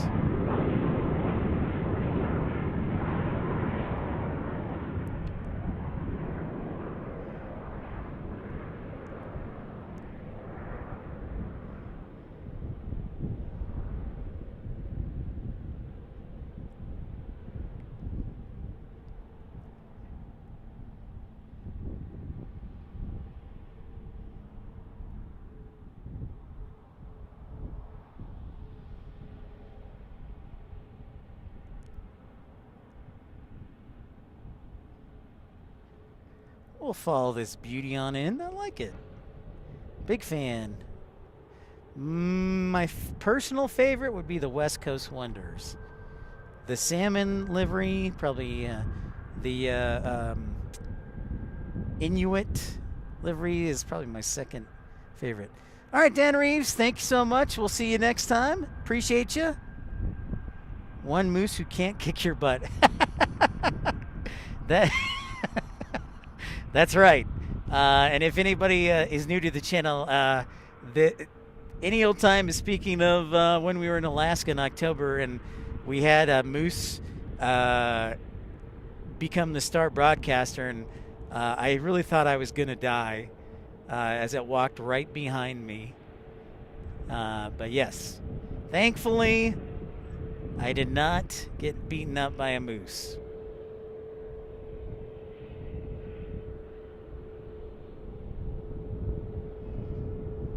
I've been thinking already about Alaska again. Man, did I love it up there. So I was thinking we'll probably make it like an annual trip to Alaska. Kind of like I do with Seattle. But that's what I'm thinking.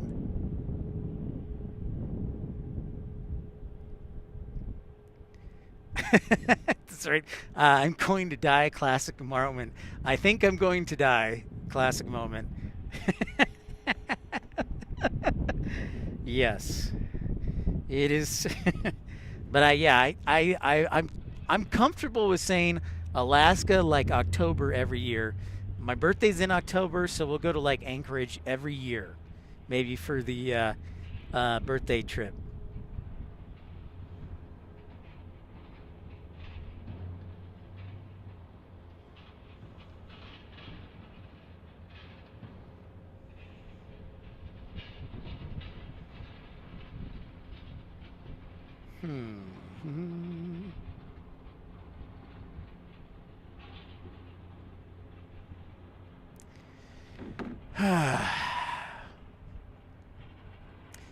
Ladies and gentlemen, I've got some things I have to take care of. Since I'm not in Hawaii, I can actually catch up on them.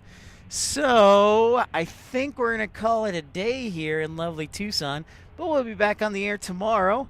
I think I said around 11:45. We'll try and hit that strong. Don't know if it's going to be in Tucson or if we will be up in Phoenix. But regardless, big thank you to everybody tuning in. I hope you enjoyed all the F-16s. And we'll have more for you. Reminder that I have an extra day off this week, so we might do an extra show on Wednesday. So stay tuned for that. But we'll see you tomorrow. Thank you, everybody, for your amazing generosity today. Remote Aviation, Matt Man, Michael V. Andre, Storm Chaser, Mark, Sports Zone, Nothing Polished, Rob.